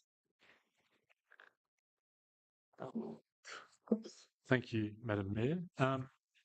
And look, this is a really classic case of the original developer putting a covenant over the land that had restrictive values for future land use over these parcels. Most importantly, and quite heartening to see, is every landowner affected by the covenant is in support of its removal from those titled blocks.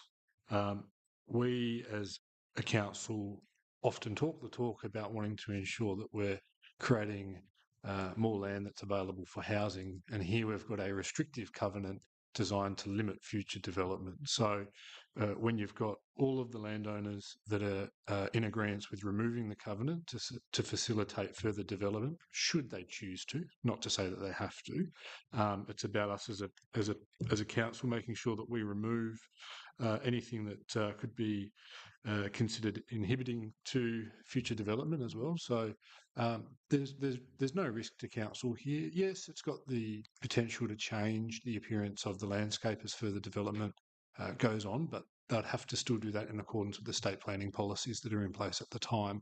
And so this is purely just about breaking down that barrier, giving these landowners the right to develop their land should they choose to do so in a way that suits them and their lifestyle choice. So happy to support the removal.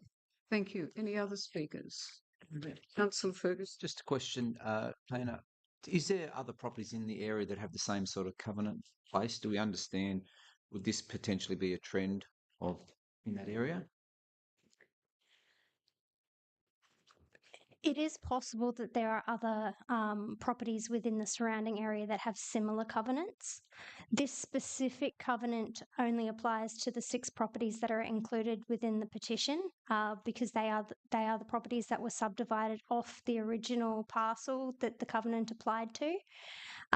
So should other properties have similar covenants, they would need to go through the same process and it would be considered based on the merits of it and based on whether or not the parties were in agreement. So I think it is appropriate for us to consider this just on a case-by-case basis and all parties are in agreement and there's no contradiction to the current planning regulations. Thank you.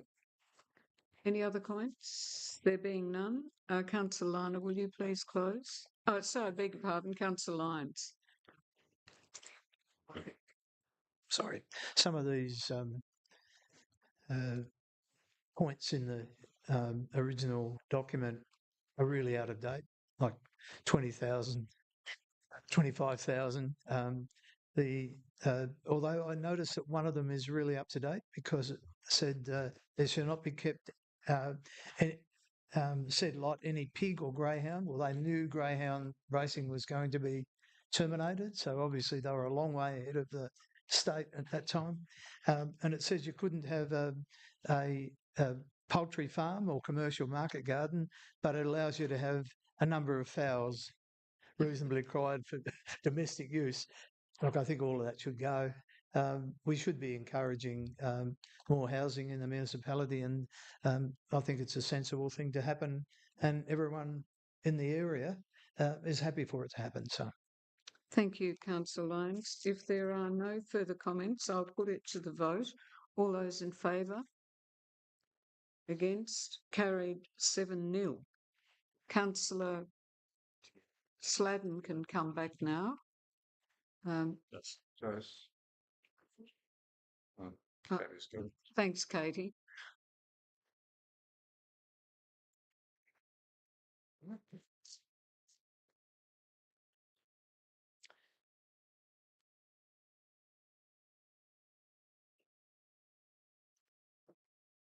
So now we come to item 12. Excuse me, Madam Chair. Yes. Thank you. May I raise a procedural motion? And regarding the matter of my document distributed to councillors previously, the budget consideration final, just my deliberations over the current budget estimates and rates and charges, that there be a motion to defer the matter. So should I read out my motion before? Okay, number one. Proceed. Nice. There's a procedural motion to defer this particular item? No, it's to accept a document that to accept a document. Motion. So the procedural motion is that the matter of the 2026-2027 budget estimates and rates and charges, which is our 12.1 item here, adoption be deferred to the next ordinary meeting of council, that the document 2026-27 budget consideration final that I have. Madam Mayor, point of order. Yes. Procedural motions can only be held for that the motion be put, that the matter be deferred, that the matter of the motion be referred to a committee, that the meeting be now adjourned, or the meeting be a closed meeting. There is no provision for what, I'm sorry, Councillor Lana, there's no provision for what you're trying to achieve. The only exception to that is once this particular motion becomes live on the floor, Yes. a procedural motion to defer could be enacted, but Yes. we haven't even moved or seconded the budget motion. Well, I mean, Can I consider continue with the rationale for my motion? well, No, procedural you motions, can't. there's no debate. You have to just move a procedural motion once this motion becomes live before council, and then it has to be dealt with above all other business at the time, and there can be no debate around a procedural motion. Correct. Can I not move that I table my document that I have shared with councillors and that it be referred to the CEO for a future workshop or qualified report with regards to the budget estimates document here? You can't do that, Councillor Lana. I'm sorry. According to Section 82 of the Local Government Act, working in tandem with the procedural motion rules under the Local Government Meeting Procedures Regulations 2025, a councillor may defer a budget adoption with the statutory time constraints of the Local Government Act. You can, Councillor Lana, but we haven't moved the motion to accept the budget yet. You've jumped in before we moved the motion. I'm sorry. Thank you for your clarification. So we will now get back to item 12.1, and the purpose of this report is to adopt the 26-27 estimates and rates and charges. Budget estimates and parameters were reviewed progressively at council workshops on the 10th of March, the 14th of March, the 12th of May and the 2nd of June 2026. Further, the process was progressively reviewed by a council audit panel on the 3rd of December 2025 and on the 24th of March 2026. The details can be found from page 177 to page 181, and the recommendation is that Council, by absolute majority, pursuant to Section 82 of the Local Government Act 1993, adopts the 2026-27 estimates and makes rates and charges for the period of 1 July 2026 to the 30th of June 2027 in accordance with the regulations that are resolutions that are detailed from page 178 to page 171 of the agenda papers. May I please have a mover for that recommendation? Thank you, Councillor Matikas, and a seconder, please. Councillor Lyons, Councillor Matikas. May I, excuse me, Chair, have a say about a procedural We haven't had the motion? vote yet. Yes. So now you can move. Thank you for your permission. So my procedural motion is to defer the budget estimates and rates and charges 2026-27 adoption to the next ordinary meeting of council, and that council consider my motion. Thank you. Do I have a seconder for that? There is no seconder, so the procedural motion falls. So we now go back to the original motion, and Councillor Matikas has moved it, and it was seconded by Councillor Lyons. Councillor Matikas. Perfect. Thank you, Madam Mayor. And look, this is the time of the year which we have to sit down collectively at council and determine what the rates and charges are going to be for the following year. This process has been the culmination of a lot of hard work with this council, making sure that we prioritise the needs of our community. We balance capital works programs in line with community expectation, and we do so in a responsible manner, and we do so in a collective group to ensure that all parts of the municipality are being listened to and heard.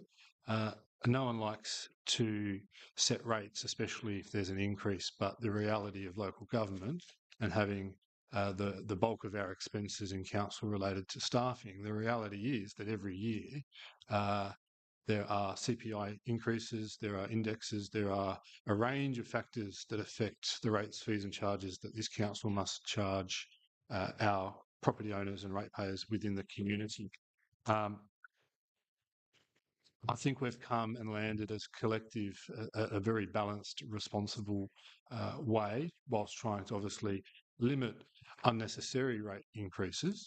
At the same time, also making sure that we've got enough provision so that we can move ahead with or in line with our long-term financial plan and some of our other capital items that we'll be dealing with in a later motion to this one as well. The process has been heavily scrutinised by audit panel. I sit on audit panel. We are adhering to all aspects of the Local Government Act in respect to how this budget has been developed, created, and had everyone's input into this in a fair, equitable, transparent way. And I move that we adopt the rates and estimates as being presented by our wonderful Chief Financial Officer, Jason Barker, and, take this opportunity to say what a hard job that Jason has and his team have here within council. The budget process can start over a period of 6-7 months before we're here today at this point. And the amount of changes that as a council we put onto Jason and his team means that he has to consistently update his forecasts, his estimates, so that we are in a financially responsible area when we finally sit here today and decide to adopt what we've got. Not an easy job, Jason, but thank you for the work that you do and the team around you that support you in doing that work. It makes our job a lot easier. I've got nothing more to speak on this particular motion, just on the estimates of rates and charges. But I hope the community understand that we have adopted the minimum rate rise to fulfil the community's need, whilst also being conscious of the cost of living crisis that we've got. So we take great responsibility and care when we understand that we're going to be levying rates, estimates, fees or charges against our community members as well. So nothing further to add. Thank you very much. Councillor Lyons. Yeah, I'd just like to support Josh on his motion. Having done the LGH budget for many years, I know what you're going through, and that was probably a bit bigger, but in definite isolated units, wards, etc. So I think the budget was about 140 odd million and 2,000 employees, but the same process went through to get to this point. So I think we've done the right thing. Not always do you agree with every point in a budget process, but you end up coming down on the side of that's a reality, and we need to go with that. I might not support putting inducements for business, but if the majority of councillors want to do that, then I go along with it. And I think Jason has done a particularly good job in getting us to where we are, and I thank all the councillors for the input we've had in all of the workshops to the build-up to this document. Thank you, Councillor Lyons. Are there any other comments? Councillor Lana. Thank you. I certainly concur with your comments about our excellent staff and all the work they do. I have pored over a number of the workshop documents, and I'm a bit puzzled that we've got a rates increase of 6.3% for residential people. But the basis of my budget consideration document, which has not been tabled at this point, is really the principal issue is whether the proposed Lagana recreation investment is aligned with demonstrated community need, contemporary demographic trends and prudent long-term resource allocation. Councillor Lana, can I just stop you there for a moment? I know that this issue is something that you've spoken about many times, but council has already decided on that matter. And I'd just like to remind you that that matter is over and done with. Thank you. Any other speakers? Yes, Councillor Ferguson. Yeah, thank you. This has been a good process with our staff, but also councillors in the discussions and at workshops.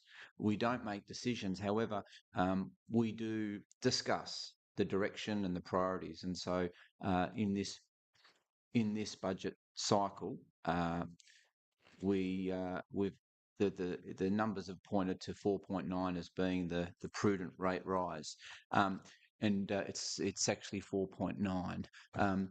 Page 197 is showing a different rate for different types of operation. Councillor Lana, please let Councillor Ferguson speak. So, so that's very good. I'm just getting my thoughts now, Mayor. 4.9. Now, the important thing is that we have a underlying surplus of only $200,000, and so we are not. This is not an excessive rate rise. This actually isn't even increasing our service. It's actually maintaining our service, really. So it's new territory for us. We want to maintain a surplus. We do not want to go into the deficit. So that's just to clarify that. Secondly, there is some good news, and I'm really pleased, as we were discussing it, that the special area or the special levy is being dealt with. It's starting to be dealt with. And so as I brought that into the discussion, this budget means that the special levy is now going to be reduced by 25% in the next 4 years. And that means that no longer will just Riverside and Trevellyn residents be charged a special levy to use this wonderful facility, which we know is a regional facility. So I'm really pleased that our budgets now are going to be shaped that the whole of the community is actually, in terms of their rating increases and the costs for this facility, are going to be shared by all users. And so that's a significant change. So I really do commend Jason on that and this council for seeing that the time is over for that special levy. And we should not have a special levy unless there's clear justification in what we're going to do with it. And I think that this place is a testimony to the success of our organisation and what we've achieved here. But it's time now to move this facility into normal business. Thank you. Thank you, Councillor Ferguson. Any other comments? If I may, Madam Mayor. Yes, Councillor. Again, a very good budget, Jason. Thank you. We've seen a few go under the bridge over the years, so well done on this again. 4.9 is a reasonable, and I don't want to be flippant with saying that, but in the circumstances of what council's facing at the moment, I think 4.9% increase is reasonable. We have got a low cash surplus estimated for this year, but we're still in good hands because we've got a cash cash deposit of around $17 million or so. Now, in saying that, most people might say, well, why aren't you spending that? Well, that may well happen with some developments that we do throughout the municipality later in the year, which includes Lagana. However, also, we've only spoken about today how things come up. For example, the pedestrian bridge at Gravelly Beach is not in this current budget for next year, but we may have to be spending considerable amounts of money on fixing that. So it's good to have a little bit of cash in the bank to be able to be assured that we're able to look at those type of projects when they come about without them actually being in the budget. And it's also important, this is all on page 187, is that the capital works expenditure for council this year is around $16 million.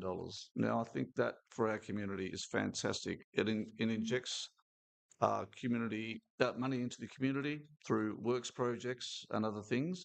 And it also inspires our community to realise that the West Tamar Council have been a very responsible council for many, many years and have provided great amenities to our municipality, especially compared to some of our nearest neighbours. So I commend you, Jason, on your budget. and I'll be very more than happy to vote for this. Thank you. Any other comments? Yes, Councillor Allen. Thank you. I think it's important the community know that we've tried really hard to keep this down at a rate increase, and have looked at lots of articles and items in the budget that we have cut out. But we do have to keep operating, and we're one of the few councils that haven't got a loan.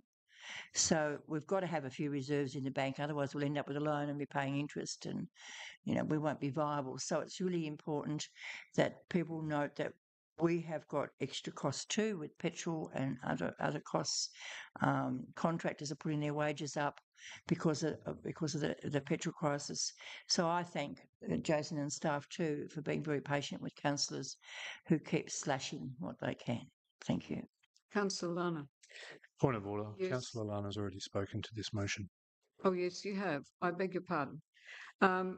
Well, I'll just make a comment as well, and I totally agree with all the comments around the table. But I think sometimes we forget what a good council we are, and for many, many years, the Auditor General's report indicated that, and that good report is due to the hard work of our finance department that's led by Jason.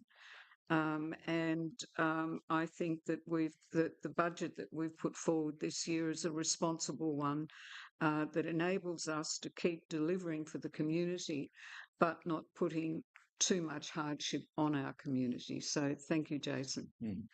So no further comments. Councillor Matic has to close. Thank you. And look, I'll also take this opportunity to thank our community that have been in constant contact with myself, and I can only assume other councillors throughout our budget process to raise ideas, tell us what they're wanting. Some notable projects that this council is committed to doing in this particular budget is, something as simple as toilets at the RSL Park in Beaconsfield that the community's been asking for years, or allocating funds to a playground in Exeter. We've got a council here collectively, we care about young children and exercise benefits that come with that as well. And we've got money budgeted for a pump track at Gravelly Beach. All areas of the municipality have been looked after. I note that stage 1 of the Greens Beach master plan is due to kick off in this financial year. I notice significant investment into the council-owned asset at the Greens Beach Caravan Park with sewerage upgrades. Council has a very difficult task to try and look after every single community, but we do a bloody good job of doing it whilst trying to remain fiscally responsible as well at the same time. We've got an expanded footpath program for Beaconsfield coming into next year's budget. Over the last few years, the amount of footpaths and new footpaths that have been put into Beaconsfield have been huge, let alone other areas of the municipality. And so as time goes on, I'm more proud of the decisions that we make as a collective. I'm more proud that we're working on community assets that sometimes can take 3 or 4 years from the original conception of an idea. And to put that into perspective, in early 2023, Madam Mayor, you raised the issue of the playground at Orchards Estate. Now that opened officially yesterday. So, when community raises concerns or needs or wants within the community, we do listen. It can just take a long time from the idea to the actual delivery of the project as well. So I don't think there's anything more to add except that the capital works budget is quite extensive. I cherry-picked a few little things there that are notable to myself, but anyone can go on, read the agenda and actually look at the individual items that are being budgeted for next year and know with confidence that that's on our agenda to get done. Thank you. Thank you very much. I'll now put it to the vote. All those in favour? Against? So in favour, Councillor Sladden, Councillor Ferguson, Councillor Manticas, Councillor Lyons, Councillor Shegog, Councillor Homdale, Councillor Allen. Against, Councillor Lana. Item 12.2, which is the 26-27 fees and charges, and the officers responsible have reviewed the fees and charges. The level of increase of fees and charges was reviewed at budget workshops held on the 10th of March and the 12th of May. Due to the timing of issuing registration notice and range of licence and registration fees and charges were adopted at the council meeting of the 19th of May for Environment, Health and Animal Control, minute number 86. These fees and charges are therefore not included in the attachment of this report, which is found from pages 226 to 247. And the recommendation is that pursuant to the section 205 of the Local Government Act 1993, makes the fees and charges for the period of 1 July 26 to 30 June 27 as set out in the attached documents and fees from pages 226 to 247. Will somebody please move that recommendation? Councillor Manticas, and a seconder, please. Councillor Ferguson. Councillor Manticas. Thank you, Madam Mayor, and I briefly touched on this in the previous motion as well. You know, councillors as a collective have had, I think, on four separate occasions, some input into how we look at our fees and charges. We've done some modelling about what they look like. Some notable things here is the season ticket for the families at Riverside Swimming Centre is going up by approximately 2 or 3%. So it's negligible compared to what we would consider across the board of around about 5%. We're trying to clean up or make our fees and charges as a user pay system. So the more a ratepayer or a user wants to obviously engage in council services, that the fees are appropriate, and so that we can obviously recover some of our costs associated with providing that service, whether that's planning, building, burial, environmental health, and so on and so forth. But obviously these fees and charges are reasonable. They're modest increases, and in some cases, no increases at all or very minute increases. So happy to move this motion and accept the fees and charges as they are presented. Thank you, Councillor Manticas. Councillor Ferguson. Nothing much more to add except that stakeholders, community groups are consulted with, and we're very careful about those organisations, how they're going to be affected by increases, because often they are voluntary or sporting clubs. Yeah, I agree with what's been said, that these are slight increases. And if you look at, for example, the building surveying, we offer great value. I actually think they will need to continue to be increased. But in terms of some of our services, which are very good, there's very good value there as well. Thank you. Any other comments? Councillor Lyons had his hand up first, then Councillor Lana. Lyons. Look, I support the motion. In terms of, I guess, I know it's only in my brain, but you know, it costs us well over 100,000 to run a youth group for about, I don't know, whatever they're out, 12 or whatever.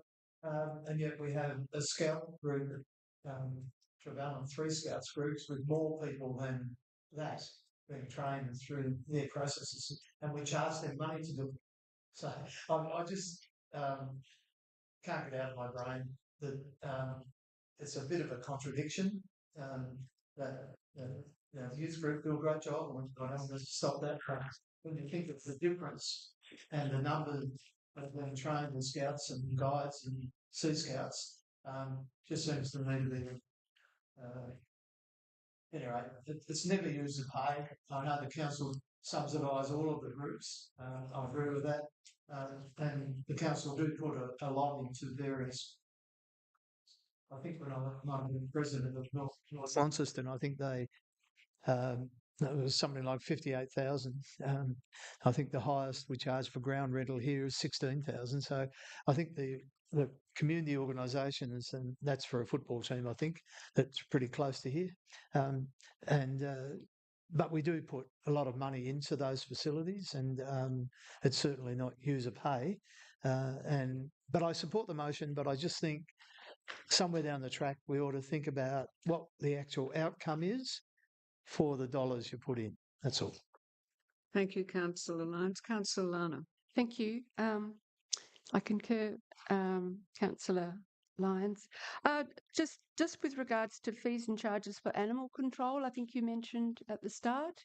I'm seeing on page 201 that that last year it was 196,000, which seems a lot, but I'm not in oversight of it. It's so it's just a matter of how is that accounted for? I know that our rubbish collection, our waste collection service is over allocated as to budget, and there's amounts left over. But I'm just wondering how that item works, please.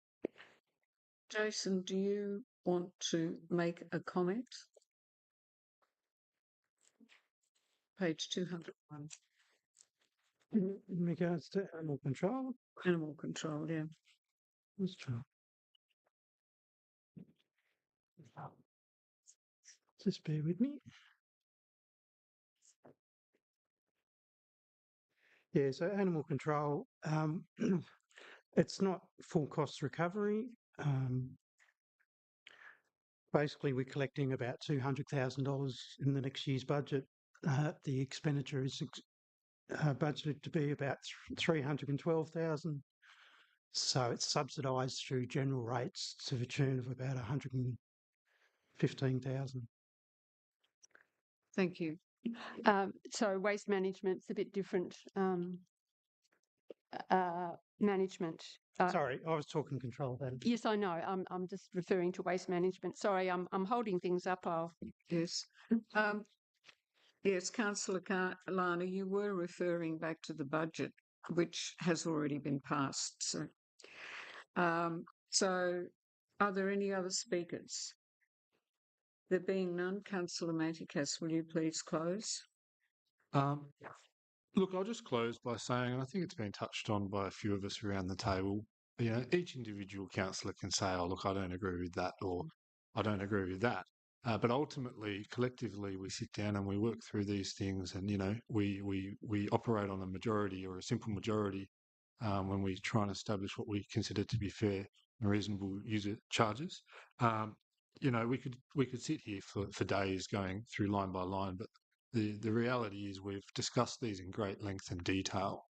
And for those councillors that actually came to our discussions around the budgets and the estimates and fees and charges, we're all well aware of the processes that we engaged in. For those that didn't, perhaps some more effort next year might go a long way into giving you a better understanding as to how we've landed to where we've landed. It's easy to criticise and to poke fingers. It's a lot easier to actually participate. And that being said, I'm happy to finish my close. Thank you, Councillor Matikas. I'll now put it to the vote. All those in favour? Carried 8-0. Yes. The next item on the agenda is community, and there are no items scheduled for that. Item 14, community assets, and 14.1 is the capital works projects budget adjustments, and it is found from pages 249 to 262. And the recommendation is that Council receives this report under the Local Government Act 1993, Section 82.7, noting the capital works project budget adjustments approved under delegation by the Chief Executive Officer. Who will move that recommendation? Councillor Lyons, and I have a seconder, please. Councillor Sheagall. Councillor Lyons. Well, we've all seen the document. I don't think it really needs to be added to. We've got to support our CEO's action in moving money around when it needs to be done, and I think we've proved by getting things like the dump site and the obviously need to do something with the waste transfer station at Beaconsfield, etc. Anyway, I support the recommendation. Thank you very much. Councillor Sheagall. Agreed. It's just a bit of shuffling around. All comes out equal anyway. So it's just nice to know what's been changed and what's going where. So happy to support. Thank you. Any other comments? There being none, any further close? Thank you. I'll put it to the vote. All those in favour?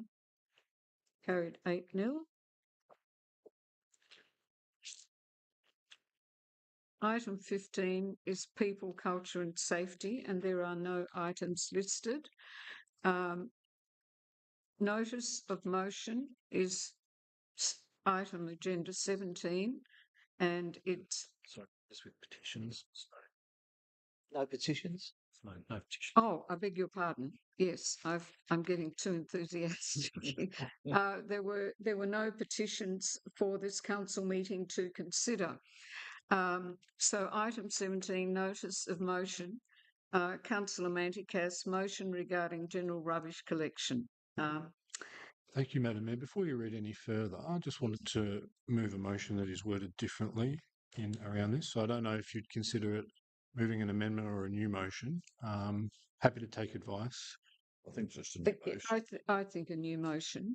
And if you'd like to read it out and then get a seconder for that.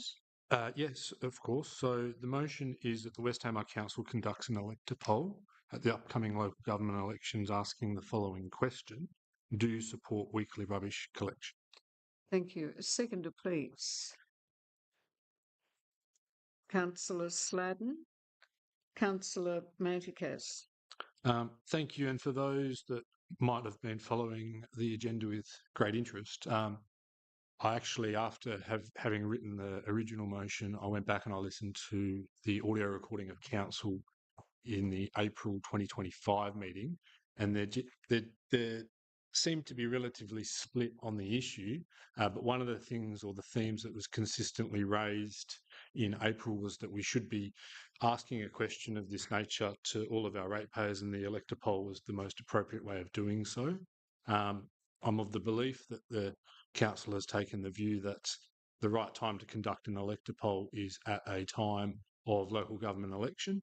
And I think it's important that if this is always going to be a relatively divisive issue, and so it's really hard for councils to make council laws to make a decision without being fully informed of an actual snapshot of our ratepayers and where they sit on this particular issue.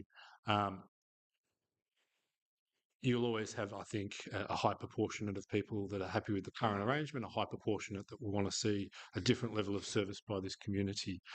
Trying to make such a big operational decision without at least going to an elector poll first, I don't think is wise, and that's why I've decided to move that we proceed, or at least attempt to obtain an elector poll to get an actual pulse check of all of our ratepayers and residents. Councillor Sladden. Thank you, Madam Mayor. Thank you, Councillor Manticas, for bringing this amended motion. Look, it's not often we get the opportunity to ask a question as fundamental as this to the services that we offer as a council, rates, roads and rubbish. So it is one of our core businesses, and this is an issue that we have revisited a number of times during the last 4 years that I've been a member on council. And as it happens, we have an election coming up, so we can potentially utilise this opportunity to get a pulse check, as it were, on what the community actually want at this point in time. Those are my initial thoughts, and I'll leave it there. Any other comments? Councillor Ferguson, Councillor Lyons and Councillor Allen. Just a question first, Madam Mayor. Do we have any estimates of cost for an elector poll to occur at the next local government elections? We do have, I think, an assumptive cost of what the last one cost. Yeah, through you, Madam Mayor. Look, it's a question I'd have to take on notice. We'd need to have a look at the process we need to go through. Look at administrative costs and the formalities around it. So I'd be hesitant to sort of give an indication at this stage, Councillor. Councillor Lyons. That was my question too. What's it going to cost us, and what the cost will be if it's adopted that we have the 3 bins collected every week. So I need to know. What it's going to cost us to run the poll. I should rephrase that. What it's going to cost ratepayers to have a poll, and what it's going to cost ratepayers if it's in the positive and we then have to put an additional charge to cover the cost. So I'd just like to know the cost before I vote for this motion. Thank you. Councillor Allen?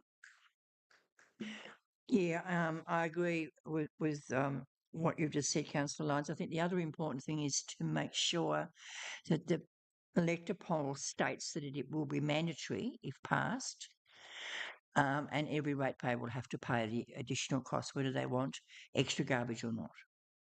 Because I think a lot of people don't understand that I might want extra garbage collection, but somebody else mightn't want it.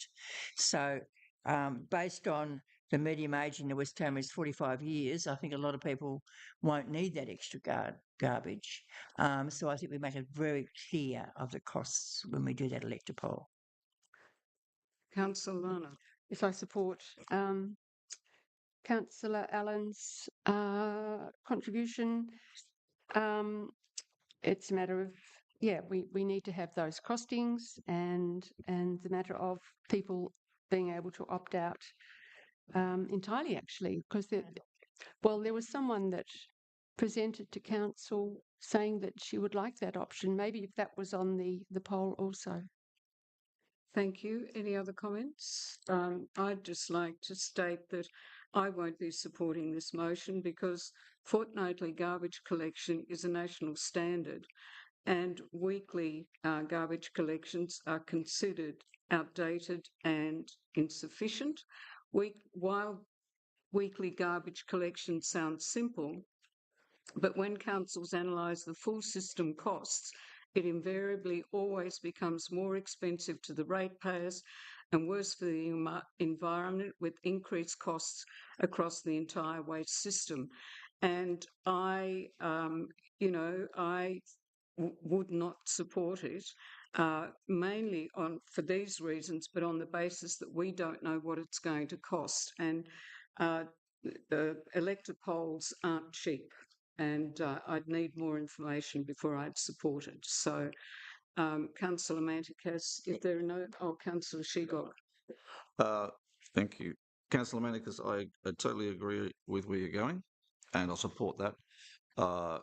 This is an issue that you've brought up before, and we've discussed around the table about not having complete vision over what people really want. Social media is yes and no, and social media is not always a good gauge of how people are actually feeling. Although sometimes I understand how they're feeling about me. But beside the point, I want to support it, but I don't know how much it's going to cost. Now there was a figure. I'm not suggesting this is true, bandied around of 20,000. If that was true, a bit more than happy to support it. I'm not sure what extent we have to go to spend on this topic, but it would put one way or another this issue to bed. And again, I think we have to be a little bit more smart with the question. If we do go into the strike, we have to be a little bit more smart with the question, because do you support weekly rubbish collection is very open-ended. As Councillor Allen's pointed out, okay, yes, I do, but do I have to pay for it? Oh, maybe. Or do I want it? So my question to you, Councillor Manicus, if I may, Madam Mayor, if we deferred this to the next meeting until the CEO can come back with some figures and maybe a better worded question that we could thrash out at a workshop, would the July meeting, if this did pass, CEO, give us enough time to go to an elector poll? I mean, there's still a number of months. I don't see, but is there a legislative requirement to have elector polls in before a certain time? Sorry to put you on the spot. Yeah, through Madam Mayor, not sure, Councillor. Again, it's something we'll need to pull together information on the process and come back to workshop so councillors are clear on the process and cost moving forward. So, Councillor Manicus, are you happy for me to move a procedural motion to defer this till the next meeting for this, to the next workshop to discuss, to bring back to the July meeting? If you allow me to close, I can move that motion. Oh, right you are. You may close. Thank you. And hearing loud and clear that we should have costings in front of us, and I'm not against that idea as well. Having up-to-date costs we can talk about what those costs look like as a council to see if we've got the appetite or not. But it also might give us an indication that if we're going to go potentially to an elector poll, we may be able to ask other questions of our ratepayers that we've wanted to ask for a very long time. So things about going for city status or where they sit on amalgamation with other councils or shared services. And so an elector poll at this local government election could actually deal with a number and a range of issues if we chose to do that. The question, if council did have the appetite to deal with that I've put forward, do you support weekly rubbish collection? That can be dealt with at a later stage, either by way of amendment or completely alternative motions. But so I think what I'm hearing loud and clear is everyone around the table just wants to know what it's going to cost us for an elector poll. And then I think so on that basis, I think what we do is I'm going to move a procedural motion right now under section 24.1 subsection B that we defer this motion until the July council meeting. Seconder, please. Did you want to go to the... It's your motion. It's your procedural motion doesn't need a seconder. To amend your motion. No, it's not amending it. It's 4 years. Yeah. It's a procedural motion to defer. Yeah. July to come back before council. It can be discussed in workshop between now and then. Okay. Yeah, I'm happy to second that. It's been moved. So you're moving a procedural motion to defer this motion to the July meeting with discussion at the workshop in July. Second procedural motion. Yeah, we should move in a second. Okay. So we've got a mover and a seconder. Yes. I just want to confirm what Councillor Manick is wanting to do.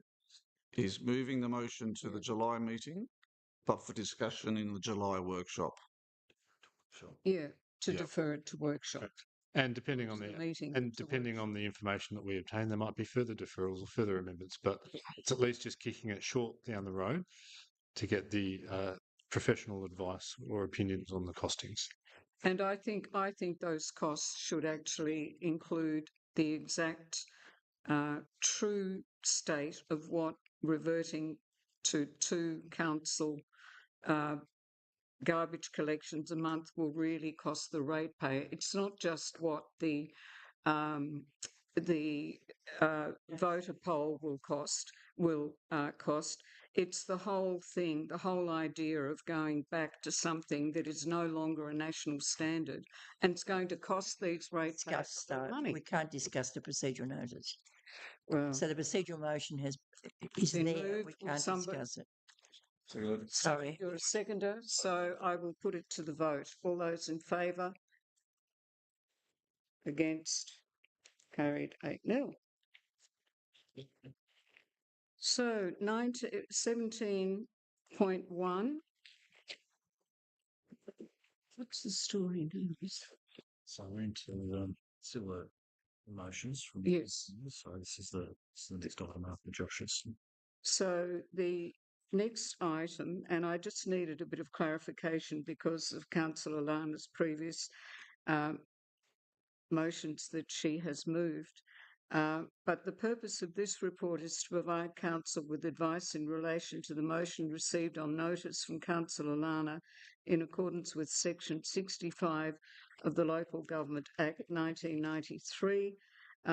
It is the motion is found on pages 257 to 258 of the agenda, and the motion is that release the 2026 residents opinion survey result summary, including baseline competence scores for each settlement cluster within the West Tamars dispersed communities for the following locations: Trevally and Riverside, Lagana and Grindelwald, Exeter and districts, Blackwell, Gravelly Beach, Swan Point, Deviot, Lenina and Rosevears, Beaconsfield and Beauty Point, Greens Beach, Clarence Point, Kelso.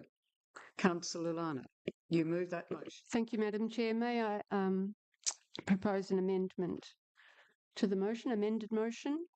Yes. Thank you.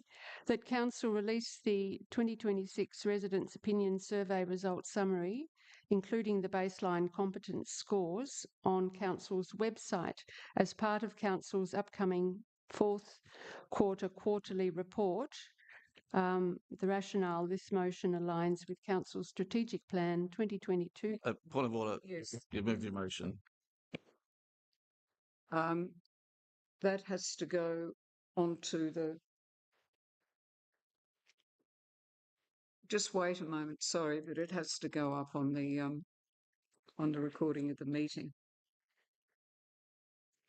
Thank you.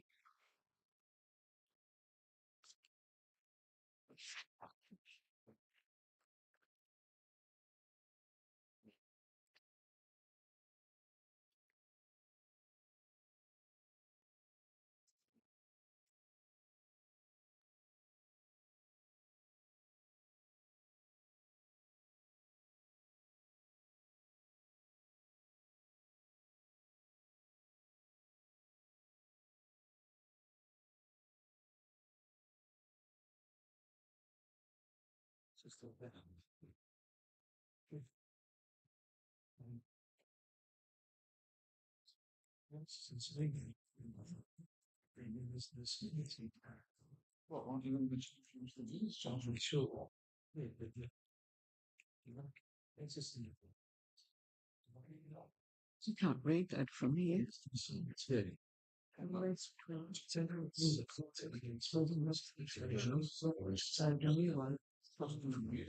Council releases the 26th. Councillor, that is what you're intending, Councillor Lana?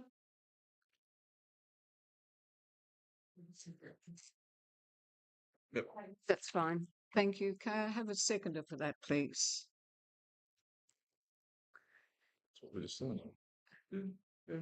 Councillor Manticas. Councillor Lana. Thank you, Madam Chair. Council's budget includes an annual business grant of up to 20,000 allocated through a competitive application process. That's a different motion. Sorry. Councillor. You're talking about the survey results on this one?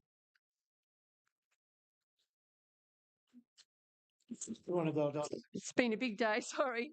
The motion aligns with Council's Strategic Plan 2022 to 2032, Section 3.5, which I have changed regarding transparency. It particularly supports the commitments to keep community informed and engaged. Publication of these results would assist Council and the community to assess perceptions of Council's performance across key service areas, including advocacy, infrastructure, value for money, planning and building, parks and open spaces, and customer service. And that's really all I have to say. Thank you, Councillor Manticas. Thank you, Madam Mayor. Look, this is an easy one to support. Our own officer's comments said we were going to release the results anyway in the fourth quarter. So this is just about formalising a part of that going onto the council's website, in addition to obviously what would be released in its fourth quarterly report. I do have a question, though. Can you define what the baseline competence is in your motion? Thank you for that. It's just with regards to the headings that were potentially from the last residents' opinion survey that I've noted there: advocacy, infrastructure, value for money, planning and building, parks and open spaces, and customer service. Just seeking the indulgence of our CEO with another question. Was the residents' opinion survey, and I should say it's actually not a resident survey, it's a ratepayers survey that only went out to rate-paying property owners, but was the ratepayers' opinion survey the same set of questions as to the previous residents' opinion survey? It's a good one. I believe it was the same.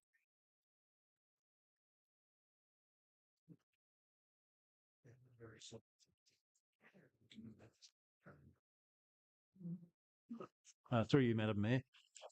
The questions in the previous community surveys, rate-pay surveys that were undertaken are very similar, but not all questions are exactly the same. So there are some differences. Yep. They were the particular. Sorry, I'm talking. Stuff. You've spoken. So the problem is that if we have a baseline competence score, it could be slightly skewed because if the questions aren't identical, your data is going to be different and your input. So maybe with the consent of the mover, I would recommend that we remove the baseline competency scores being included, but it would need the consent of the mover and the seconder. Are you happy with that, Councillor? No, not happy. It doesn't reflect the questions in the survey. That's all.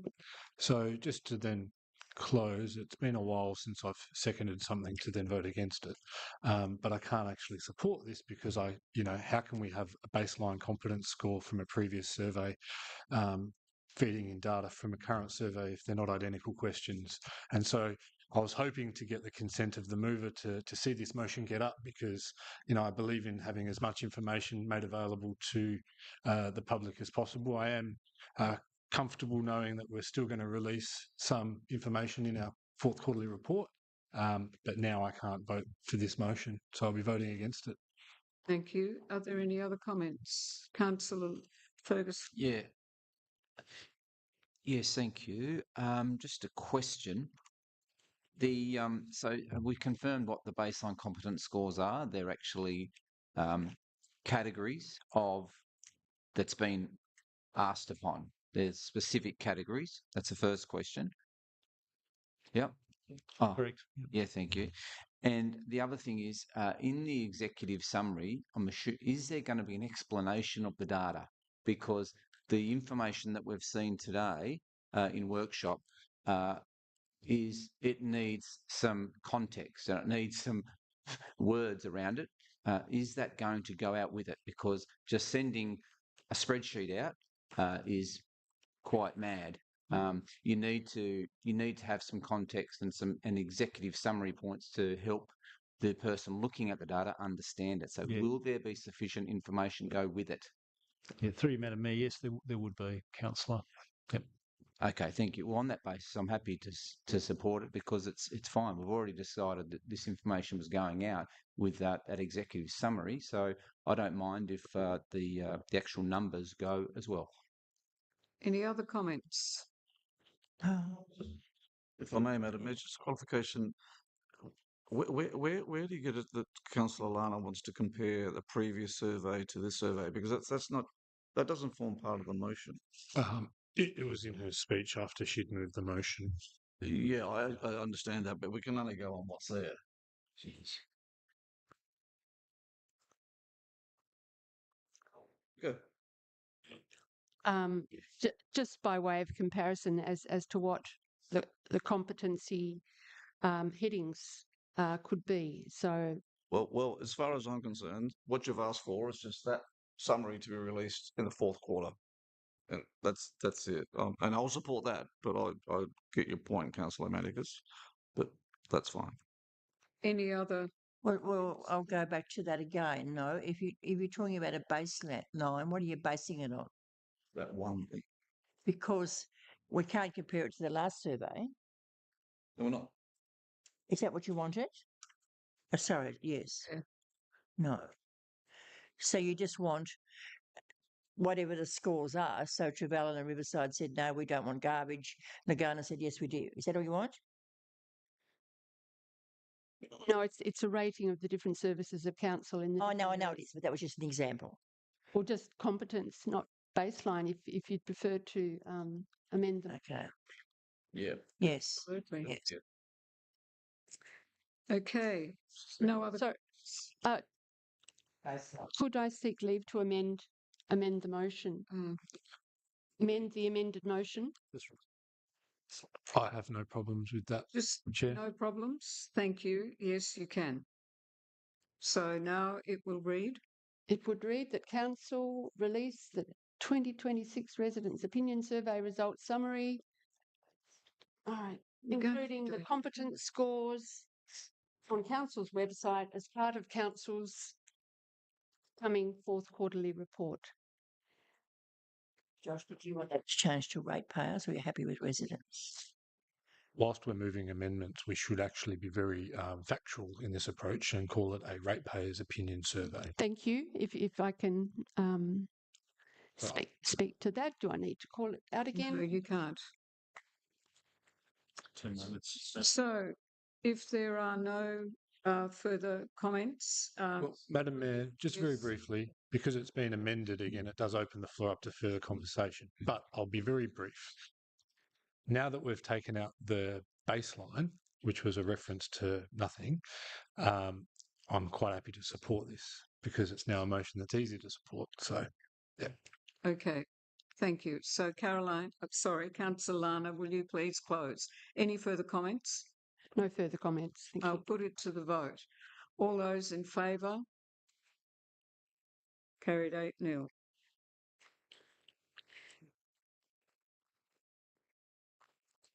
Item 17.1.2, Councillor Lana, motion to release. Oh, I beg your pardon. We've done that. 17.3, acting chief from the report is by the acting CEO, and the purpose of this report is to provide council with advice in relation to a motion received on notice from Councillor Caroline Lana in accordance with Section 65 of the Local Government Act, and the motion is that council reduce the maximum annual business grant allocation in the 26-27 budget from 20,000 to 2,000, and note that this amendment supports a more financially sustainable and equitable allocation of council resources with greater priority given to core services and asset renewal. Councillor Lana, do you want to move that motion? I withdraw the motion, Madam Chair. Withdraw the motion. I've applied the officer's comments and it's not relevant to this meeting anymore. Thank you.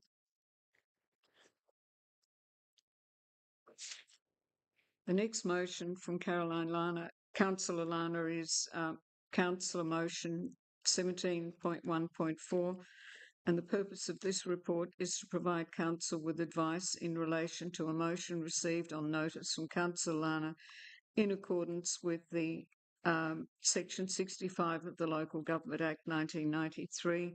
And will you please read out your motion, Councillor Lana? That Council write to the Minister for Natural Resources and Environment seeking review of Tasmanian Council's shareholder ownership interests in the water and sewage sector, and 2, advocate for a pathway for West Tamar Council to formally relinquish its investment in Taswater Corporation. And at this point, after officer's advice, I wish to withdraw this motion also. Thank you.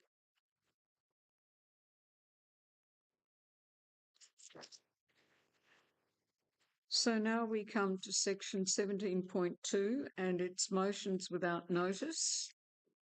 Are there any motion? Councillor Lana. Thank you, Madam Chair. May I ask that my motion that Council receive a tabled document go through you, Madam Chair, to waive the requirement for a motion to be seconded. My budget consideration document. You can't move a motion without it being seconded, Councillor Lana. I'm just reading these motions generally. 18.2, the chairperson of a council committee meeting, I'm sorry, is that council receive and table my 2026-2027 budget consideration final document as presented at this ordinary meeting, 16th of June, and the tabled budget consideration document be referred to the CEO for consideration at a future workshop and or for a qualified report. Just a couple minutes to get up on the screen. Yep. That motion has just got to go up on the screen. I'm not going to And then, okay, we'll get a seconder for that motion. If we get a seconder. First, if the budget's already been passed, can this still happen? It's a motion without notice. No, but not only that, it's about the budget considerations, and we've already passed the budget. The budget is a fluid thing, isn't it? There's reassessment consideration through the year. It's just a document. Hopefully. So if I could assist, I assume that Councillor Lano's, it's her budget consideration final document. Can we just have to be mindful that Councillor Shegog has just left the room for a moment. Can we wait until he gets back before we discuss it any further, and it'll be up on the screen by then? It is up on screen. Oh, it's up on the screen now, I think. Yep.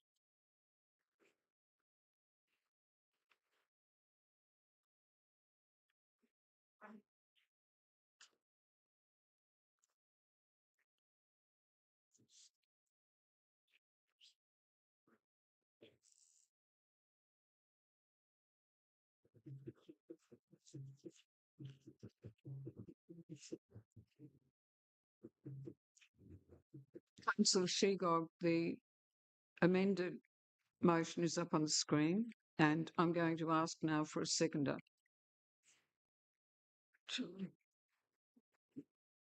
Caroline, Councillor Lana.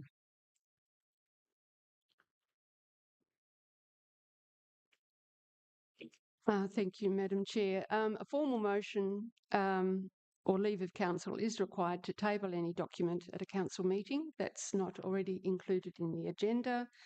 Regulation 22 of the Local Government Meeting Procedures Regulations establishes that if a councillor raises a new motion without notice, the chairperson has the authority to either accept it or rule that it be taken on notice to be debated at a future council meeting.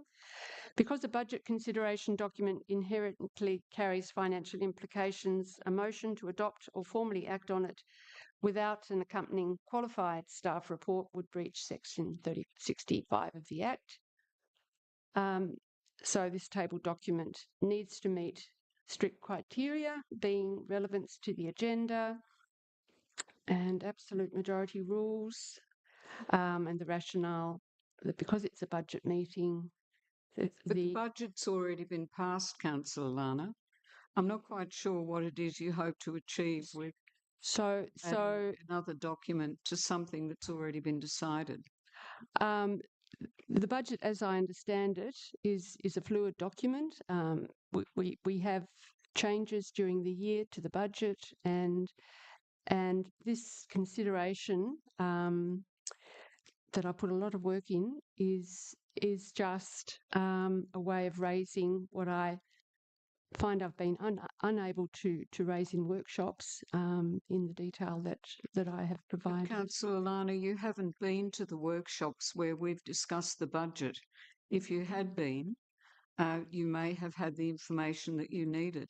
I didn't have it at that point, and I've certainly done my due diligence over the workshop papers, which is why I'm presenting this comprehensive document. Madam Mayor, we've had a mover and a second, and I appreciate what you're trying to achieve, but I think... Councillor Sladden, seconder, please.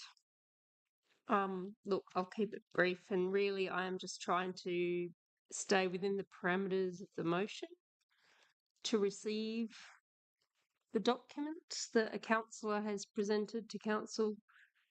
I'm a little bit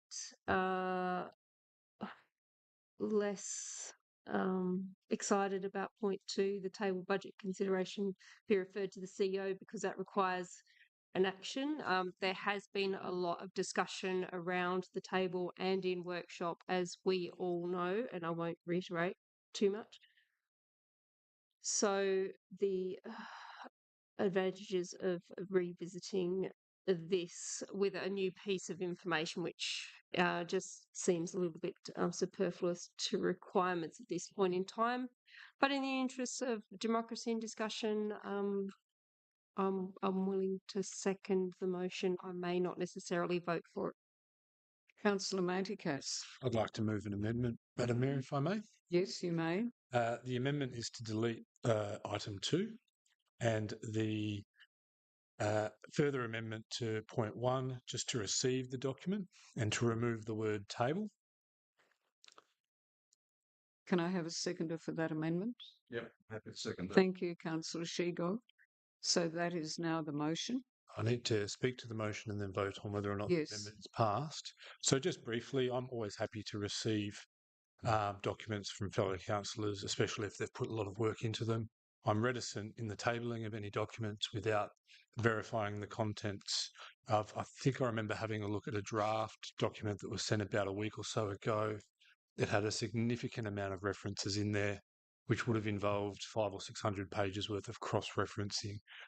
So until such time I've been able to go through the contents of the document, cross-reference it with the documents that are referenced in that, I'm only happy to receive a document. And the second point, obviously, in removing item 2 is exactly that. It calls for a workshop of council to discuss the document in detail, noting that the budget has been passed, notwithstanding that the budget or the long-term financial plan can be fluid documents with changes. Councillor Lana would certainly be within her right to move an alternative motion at a later date to change the budget. And so I don't necessarily think that we need to have a dedicated workshop to a potential outcome, especially given the staffing resources, the constraints, the costs involved of taking staff away, the fact that we run a very busy schedule as well with regards to what limited workshop time that we do have available to us. I don't want to necessarily see that taken up until such time that I've received the document and had adequate time to digest its contents. Any other comments? Yes, I'm the seconder. Councillor Lyons. I'm seconded it. No, Yeah, I agree with Councillor Manicus. It won't going on. That's the new. That's the amended motion. We now have to vote for to accept, as then debate on that motion. So I agree. You probably it doesn't matter. I know you've spent a lot of time and effort doing this, Councillor Lana. It's a pity we probably didn't get it a month ago or 2 months ago. But anyhow, we are where we are. So Based on the budget. anyway, so we need to vote on the amended motion, Madam Mayor. So, Councillor Lyons. Look, there was a tremendous amount of work put into this document that got emailed. I'm presuming I'm talking about the right document. Sorry, Councillor Shigog is right. We need to now vote to accept the amended. And then debate it. Then debate. We haven't accepted the bill. No. We haven't We voted. haven't accepted it yet. Yeah, but we haven't voted on it yet. We have debate the amended. And if the amended motion gets up, you don't have a debate on the final. Okay, the floor is yours, Councillor Lyons. Look, I have quite happy for this document to be sent around to us and discussing this at another workshop.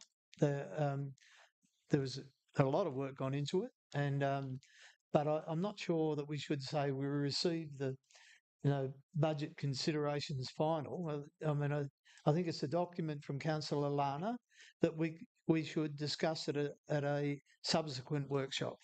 I'm not sure that we should call it the budget considerations final because that's already happened.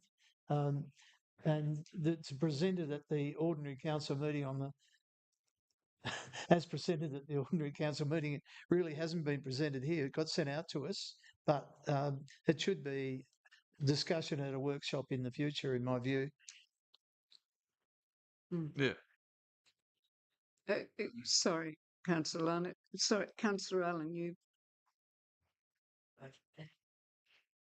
So it's just received budget Proposals from Senator. But we've already seen them. and received. Yeah, we got sent an email. So Just copy of the document. you can't move another amendment while there's another amendment in place. So let's just deal with the amendment as it stands. So, but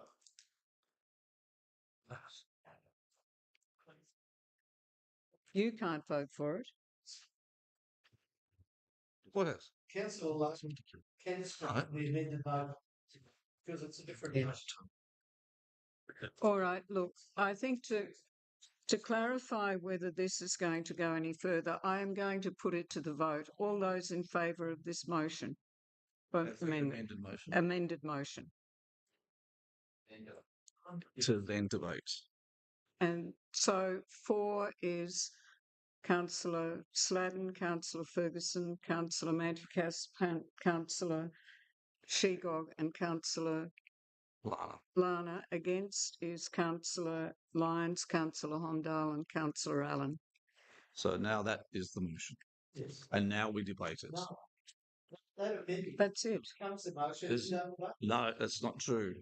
Yes. If a motion is amended, another motion is resolved in the affirmative, that other motion is amended, and then the motion, that's the motion before the meeting for debate.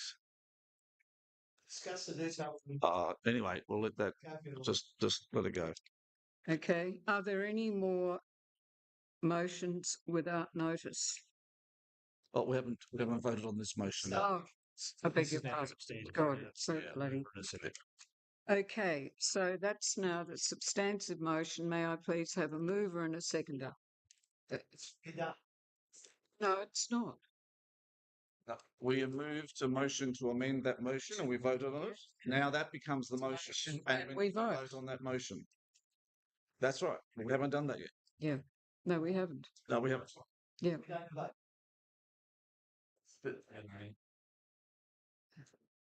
Just, that's not the motion, right? Just wait a sec. Oh, just wait a couple of seconds for everybody to catch up.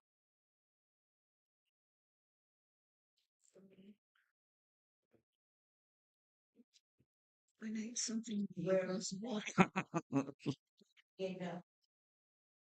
It's the motion's about to come up. Yes. You should have already debated the amendment. Therefore, there's no need for a debate as it becomes a substantive motion. So you then put the amended motion as the substantive motion and you vote on it because you've already debated it in the amendment process. I don't really care, but you know, the pop's cooking.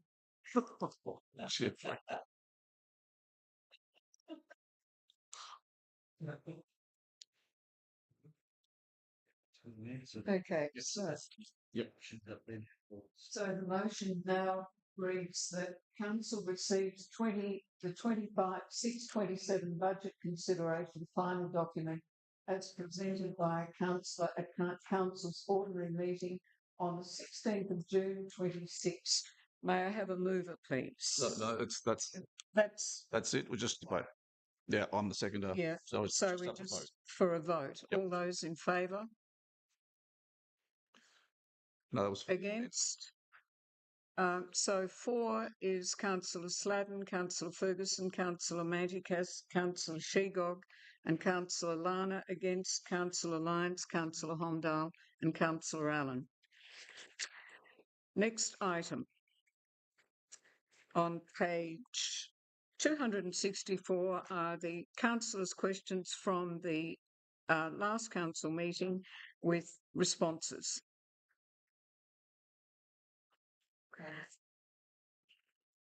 Item number 18.2, councillors' questions without notice. I will go around the table. Councillor Sladden.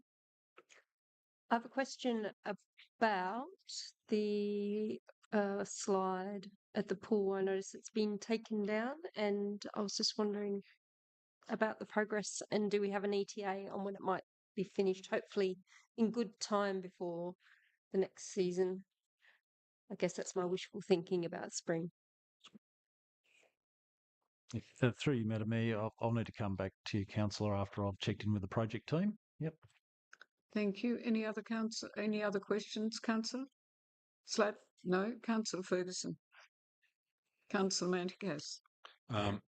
Thank you, Madam Mayor. And look, a number of people in the Beaconsfield and Beauty Point community have raised the state of the road going through Beaconsfield and into Beauty Point.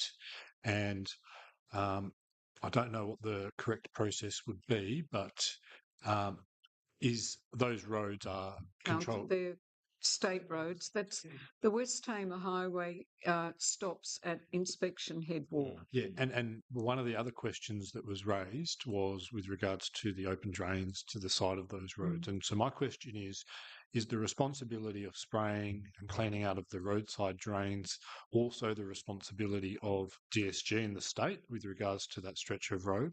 And if so, could we get an email address published by way of response here that community members can email directly their concerns with the Department of State Growth? Through you, Madam Mayor. Yes, we can provide, I guess, State Growth's customer service contact details, and that's also available on their website for any residents, ratepayers that need to contact them around maintenance issues. Could I support that too? In particular, the edges, there's quite a dip at the edges of that road, and it's a narrow road. And I travel down there a fair bit, and really does need some sort of grading the gravel back up to level with the roadway. I don't know how they can call it a highway, council lines. Anyway, so we will make sure that you get that information. Thank you, Council Lyons.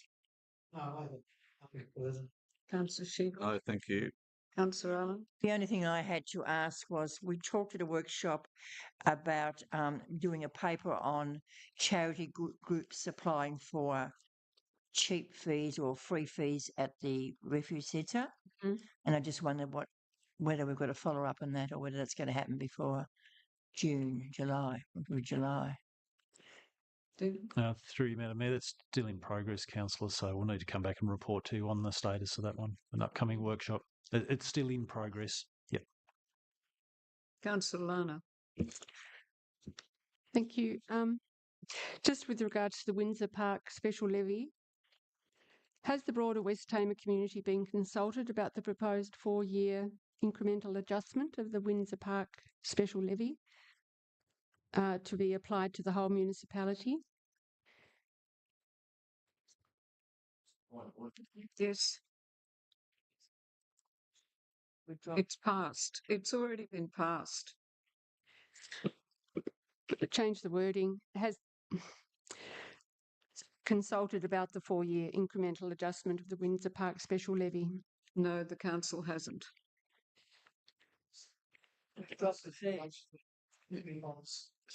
This year. No, Councillor Lana's asking, have we consulted the community? No, we haven't. It's already passed and it's in train. Okay, I would just like councillors to, just by way of comment, refer to page 197 of this agenda. Yeah, just point of order. You've got to be specific with your questions.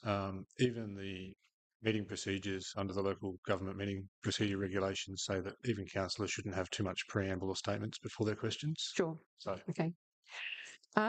Question 2, funding for Legana Town Centre and funding for Legana Recreation Master Plan and Legana Town Centre, Tatana Way.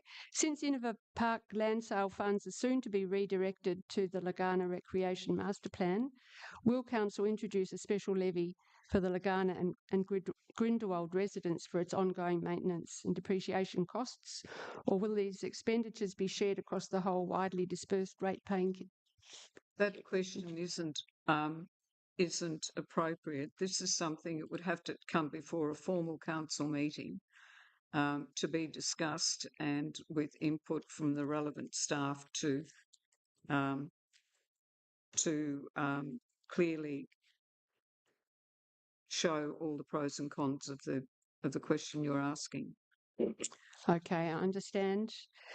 Just question 3, which has been raised in other meeting, the Gravelly Beach bridge footpath. So the bridge has been closed to the frequent pedestrians who use it daily, awaiting repair of failing pier. The footpath has now been totally closed off, leaving the narrow 2-lane access for vehicles only, with 2 slow-down signs placed at either end of the bridge, one at some distance away without view of the bridge itself. There's no safety warning to look out for pedestrians. Can council somehow request? Councillor Lana is. I've got a point of order with the preamble and statement length again, and it's questions. Thank you. Thank you, Councillor Mandicus. I'll cut to the chase. Can council somehow arrange for one car at a time to use the bridge with a safety fence allowance for the pedestrian public? We've already had that question answered today, so you know the answer anyway. I have ratepayers that are asking for action, but I do note Councillor Mandicus's input that this needs to be notified to the general community. And I'll ask the acting CEO to explain how that process will happen.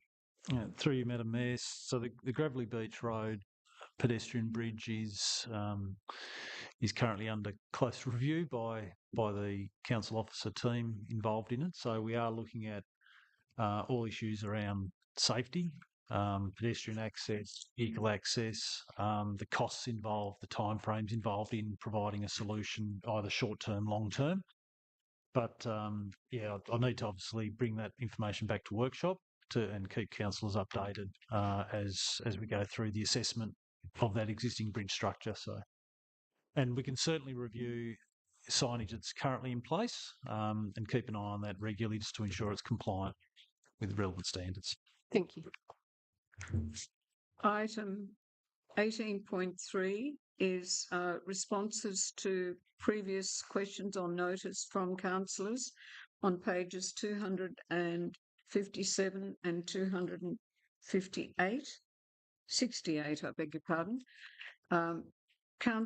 The item agenda number 19 is that council goes into closed meeting, and the recommendation is that pursuant to regulation 17.1 of the Local Government Meeting Procedures Regulations 2025, council close the meeting to the public at 4:30 p.m. to discuss the items outlined on page 269 of the agenda. Will somebody please move? Thank you, Councillor Sladden and Councillor Ferguson. Any comments? I put it to the vote. All those in favour? Against? Carried 8-0. Thank you very much to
Okay, they can go. So, to close, that pursuant to Regulation 17.1 of the Local Government Meeting Procedures Regulations 2025, Council closed the meeting to the public at 4:43 p.m. to discuss the following items. Sorry, closure. God, I'm sorry, I've had a day today. There being no further business, the meeting closed at 4:43 p.m.